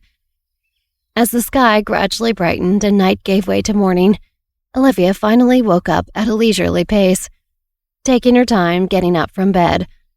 She turned her body and stretched her legs, the corner of her mouth unconsciously raised. It was strange being here, but there was also something peaceful about waking up in this room. Something about Jeremy's mom had a calming effect. With a whisper, Olivia hugged the blanket from the bed and sat up. She rubbed her eyes and got up to wash up and change her clothes. She looked at her outfit in front of the mirror. A simple button-down white shirt and chic, blue high-waisted trousers, and Olivia nodded her head in satisfaction. Today, she wanted to talk to Jeremy's great-uncle again, the same man who had insulted her yesterday, who she learned was named Jebediah Garibaldi. She had seen through him yesterday morning. There was something fishy about him, and she didn't trust him around Jeremy. After exiting the bedroom, Olivia lightly traipsed down the wooden staircase. When she reached the first floor, she heard a sound of laughter coming from the kitchen. Morning, Olivia greeted. Olivia, you're up finally. Celeste smiled and said, "Come over quickly, your friend is here." "My friend?" Olivia stood stunned. She turned around and looked at the kitchen where she saw someone she knew. "Morning, little lady." Sven grinned as he waved his hand. "Morning." Olivia nodded and looked at him. Then she looked at Chris, who sat watching her intently. "Why are you guys here?" Chris frowned when he heard Olivia's question. "I missed you," Chris said matter-of-factly. Sven saw Chris's expression change and quickly stood, as if that he could ease the sudden tension in the room. "Really?" Olivia glanced at Chris. Was he really that afraid of her coming here and never wanting her to come back to New York or something? Does he really miss her? He actually chased her to San Francisco? "Yes," Sven said with a smile. Olivia did not reply but walked to the seat she sat at yesterday and sat down. The maid standing beside the stove hurriedly started to prepare her breakfast. "Were you coming to San Francisco to attend our parade yesterday, Chris?" Jeremy curled his lips. "Unfortunately, it ended yesterday. You came a day late." "That's a pity," Chris casually said. "Did you go?" "Yes, Olivia and I went," Jeremy said. Jeremy's words were full of daggers, as if he was staking a claim to live. "Really?" Chris glanced at Olivia. This fiancé of his has been really busy lately. She actually wanted to travel across the country with another guy and start hanging out one-on-one with him. "Chris, since the parade is already over, you should go back." Jeremy gave the order to leave. "There's no hurry." Chris looked at Olivia. "Olivia, when are you going back to New York?" "I don't know. I think I should wait for a few days," Olivia replied. There was obviously something fishy going on in San Francisco between the Garibaldis. How could she leave at this time? "Then I will wait for you for a few days too," Chris said. "You will wait for me?" Olivia raised her eyebrows and a trace of displeasure appeared in her heart. Was there a need to not trust her so much? She did not treat Chris badly. Was he so worried that she would get too close to others in the 7 families?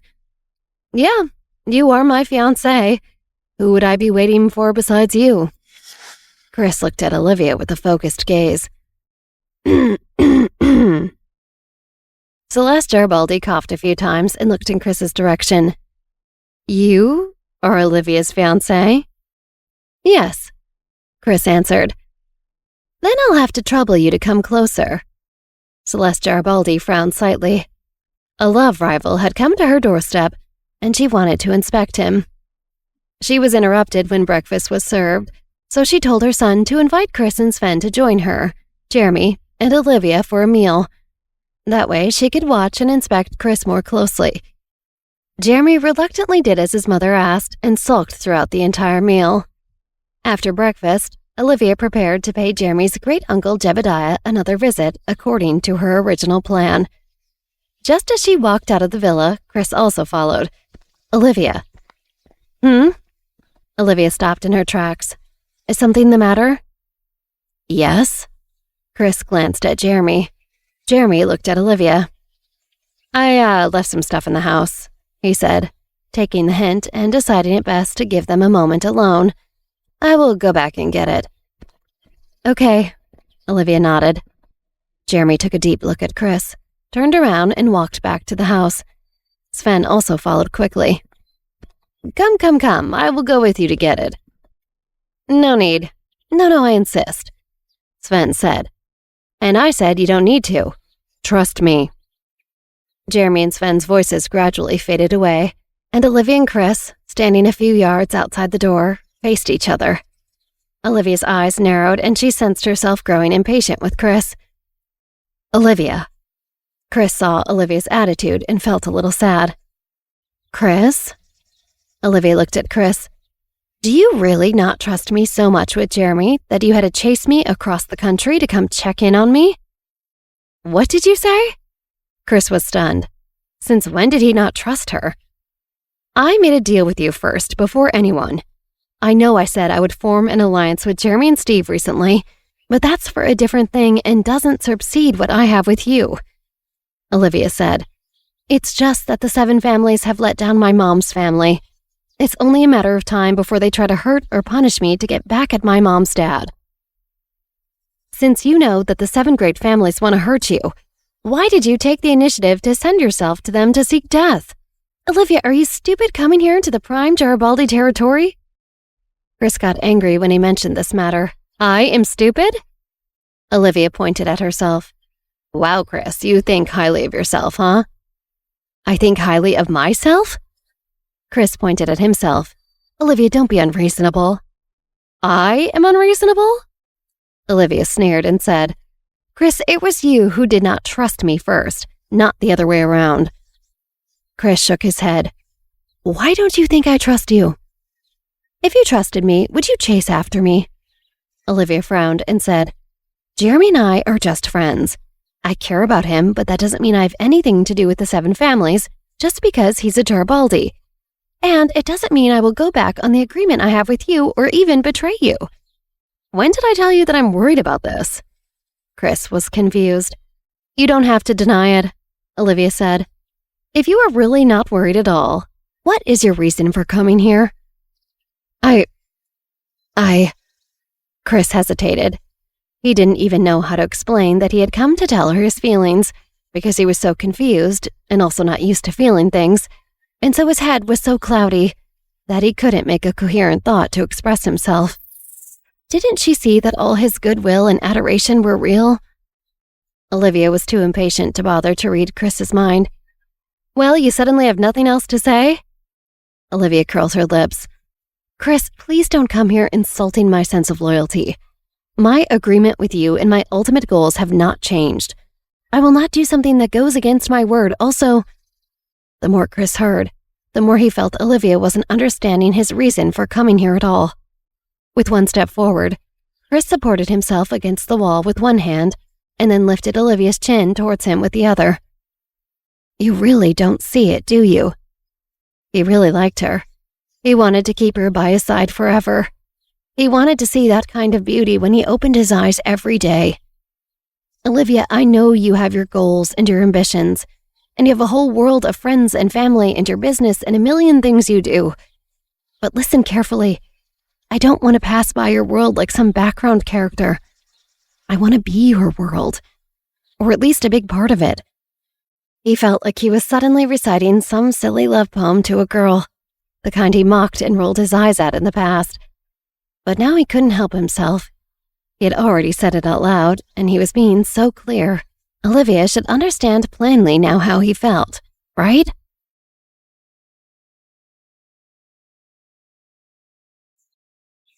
Olivia raised her eyebrows. Are you trying to imprison me? What? Chris was speechless. Any other girl would have seen his admission as a lovesick confession. But of course, Olivia saw it as a threat, as if liking her or asking her to be in a relationship would take away her freedom or something. After saying that, Liv turned around and started back inside. Chris immediately used his hand to block Olivia, and he put his arms completely around her so he was hugging her. Chris, what exactly are you trying to do? Olivia frowned. You are about to exhaust my patience. I've already said that I will not betray you when it comes to our agreement. Don't you understand? Don't get so close to me. Don't block me. And don't scare me. Her patience was also limited. Chris frowned. His love was so obvious, but she seemed so obtuse. What else could he do? If you continue like this, I really have to reconsider whether our agreement still has any value to carry on, Olivia said coldly. Sure, she'd heard his confession, but with a mission like hers, she worried that spending too much time on a relationship would get in the way of her taking revenge on those who still had to pay for what they had done to her. After she'd sought vengeance, she could turn to love and joy. But first, she had to make sure her mother and friends and her dad were all going to be okay. She had to use her powers and her second chance to help people, even if she did have some sort of mutual feelings. No, she thought, don't give it another thought. You have to stay focused on your mission, Liv. What did you say? Chris got angry when he heard Olivia say she wanted to cancel the contract. Do you really mean that? Olivia choked and took a deep breath. Olivia said, Chris, Let me tell you seriously. If you try to make something deeper than just a mutually beneficial agreement between two parties right now—" Before she could finish, she felt Chris's lips on hers. Olivia was stunned. She felt unwell. What was this Chris doing? After recovering from her shock, Olivia stretched out her hand and was about to push him away, but she stopped herself. Part of her didn't want to move just yet. Chris held her slender wrist with one hand above her head and tightly wrapped his other hand around her waist. He pressed her against the wall and kissed her on the lips again. After a long time, he bit her lower lip in revenge, as if to say, "No more teasing me, you hear?" Ow! Olivia was in pain. Was this guy crazy? He dared to bite her. Staring angrily at Chris, Olivia opened her mouth and asked, "What exactly are you trying to do? What kind of crazy thing are you doing so early in the morning?" "Just showing you I like being around you," Chris teased, as he pressed his index finger against Olivia's lower lip. "Can't you just admit you like being around me too?" Olivia smiled and her lips parted slightly. Then she lowered her head and bit Chris's finger. Unlike his, her bite was not light. Chris was stunned as Olivia smiled. "God, you must get away with stuff like this all the time because of your good looks, huh? Well, sorry. I've got stuff to do today." As Chris and Olivia talked outside, Jeremy watched through the shutters inside, his heart filled with envy. "I've seen that look before," Sven sighed. "You're not the first guy who had a crush on a girl that Chris Jones swooped in and wooed from right under their nose." Sven put his arm on Jeremy's shoulder and said, "Get out of here as soon as possible, so that you don't get hurt in the end." Jeremy glanced at Sven coldly and said, "You should tell Chris that, actually." "Ah," Sven smiled. "Not bad, you are ambitious." Sven snorted coldly and walked towards Olivia. At the same moment, Olivia let go of Chris's hand outside. "Come on, let's go," Olivia said as she glared at Chris. Then she called out for Jeremy and led him down to the old house where all the elder Jarabaldis were. Although the old house gave Olivia a very uncomfortable feeling, she was sure it was better than the feeling her interaction with Chris had just given her. At least she wasn't left with any lingering confusion when she thought about the elders. Jeremy followed Olivia and coldly glanced at Chris as he did. Their eyes were locked in a stalemate. After Liv and Jeremy left, Sven looked at Chris's red finger and murmured, "This little lady is really vicious with her words." Chris looked at the neat rows of teeth prints on his finger and smiled. "Seems so." "Chris," Sven pursed his lips, "I suspect you are a masochist." Chris rolled his eyes at him. "Don't be silly. You were bitten like this by Liv, and yet you are still so happy. If you are not a masochist, then what are you?" Sven curled his lips and muttered. Observing Chris walking down the garden path, Sven asked, "Chris, where are you going?" "I'm going to visit Jeremy's grandfather." Chris straightened his face and became serious. It seemed that if he did not solve the Jarabaldis family's infighting problem as soon as possible, he would not be able to take Olivia away from this place. "Huh? Jeremy's grandfather? Didn't he suffer from a severe illness recently and nearly die?" Sven followed behind Chris and asked. "Who knows?" Chris shrugged. Seeing was believing. He needed to see it with his own eyes to be sure. "Chris, wait for me!" Sven quickly followed. "I really don't know where you get so much energy." Chris decided to ignore Sven's incessant chatter and quickened his pace.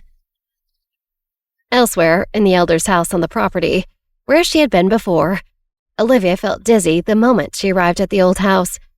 She stabilized her body and followed Jeremy to the room they had been in yesterday. After knocking on the door and entering, she saw Anders and Jebediah Garibaldi chatting about something. Jebediah sat once again in the center seat at the round table in the center of the room. Anders stood respectfully at his side. Olivia shifted her gaze to the two of them. The relationship between the two of them was really unusual. Anders' degree of protection for this great uncle was beyond what Olivia imagined was normal. She had already wanted him to apologize yesterday, but now that she saw him again, the feeling became even stronger. She smiled, deciding to try again. "Oh, to what do I owe the pleasure of your presence here today?" Jebediah asked. Knowing Olivia's identity, his attitude was much better today. He picked up his teacup, looked at Jeremy, and then looked at Olivia. "Olivia said she wanted to visit you again," Jeremy replied coldly, looking at Jebediah without any emotion in his eyes. "Visit me?" His great-uncle raised the corner of his mouth. "I don't need Miss Johnson to worry about me. My bones are still strong." "We don't know that for sure," Olivia said with a faint smile. "I heard that your family's patriarch is so ill that he can't even hold the birthday feast. You are his younger brother. If your brother is ill at his age, perhaps you will be like that soon too," Olivia said as her eyes firmly locked onto Anders. When she saw Anders' furious expression, Olivia's mind moved and she heard both men's thoughts. Anders' cursing in his heart was much worse than his great-uncle's. Olivia covered her mouth and said, "I'm really sorry. Sometimes I speak without thinking. If I speak too directly or harshly, please don't hold it against me." "It's fine." Jeremy's great-uncle put his teacup on the table with a cold glare. "Miss Johnson, did you have anything else you needed?" "I just have another question to ask." Olivia looked at the two of them. "What is the relationship between the two of you?" "What do you mean?" Anders frowned. "My great-uncle is a highly respected elder in the family, and the younger brother of the patriarch of our family. What do you think our relationship is?" "That's hard to say." Olivia smiled and shook her head. "Your family background is so chaotic. No one can say for sure." After saying this, Olivia turned her gaze to Jeremy's great-uncle and listened to his thoughts. She could see that he too knew about Anders' fishy lineage. Seeing that Anders was about to scold her, Olivia smiled apologetically and said, "Oops, I'm really sorry.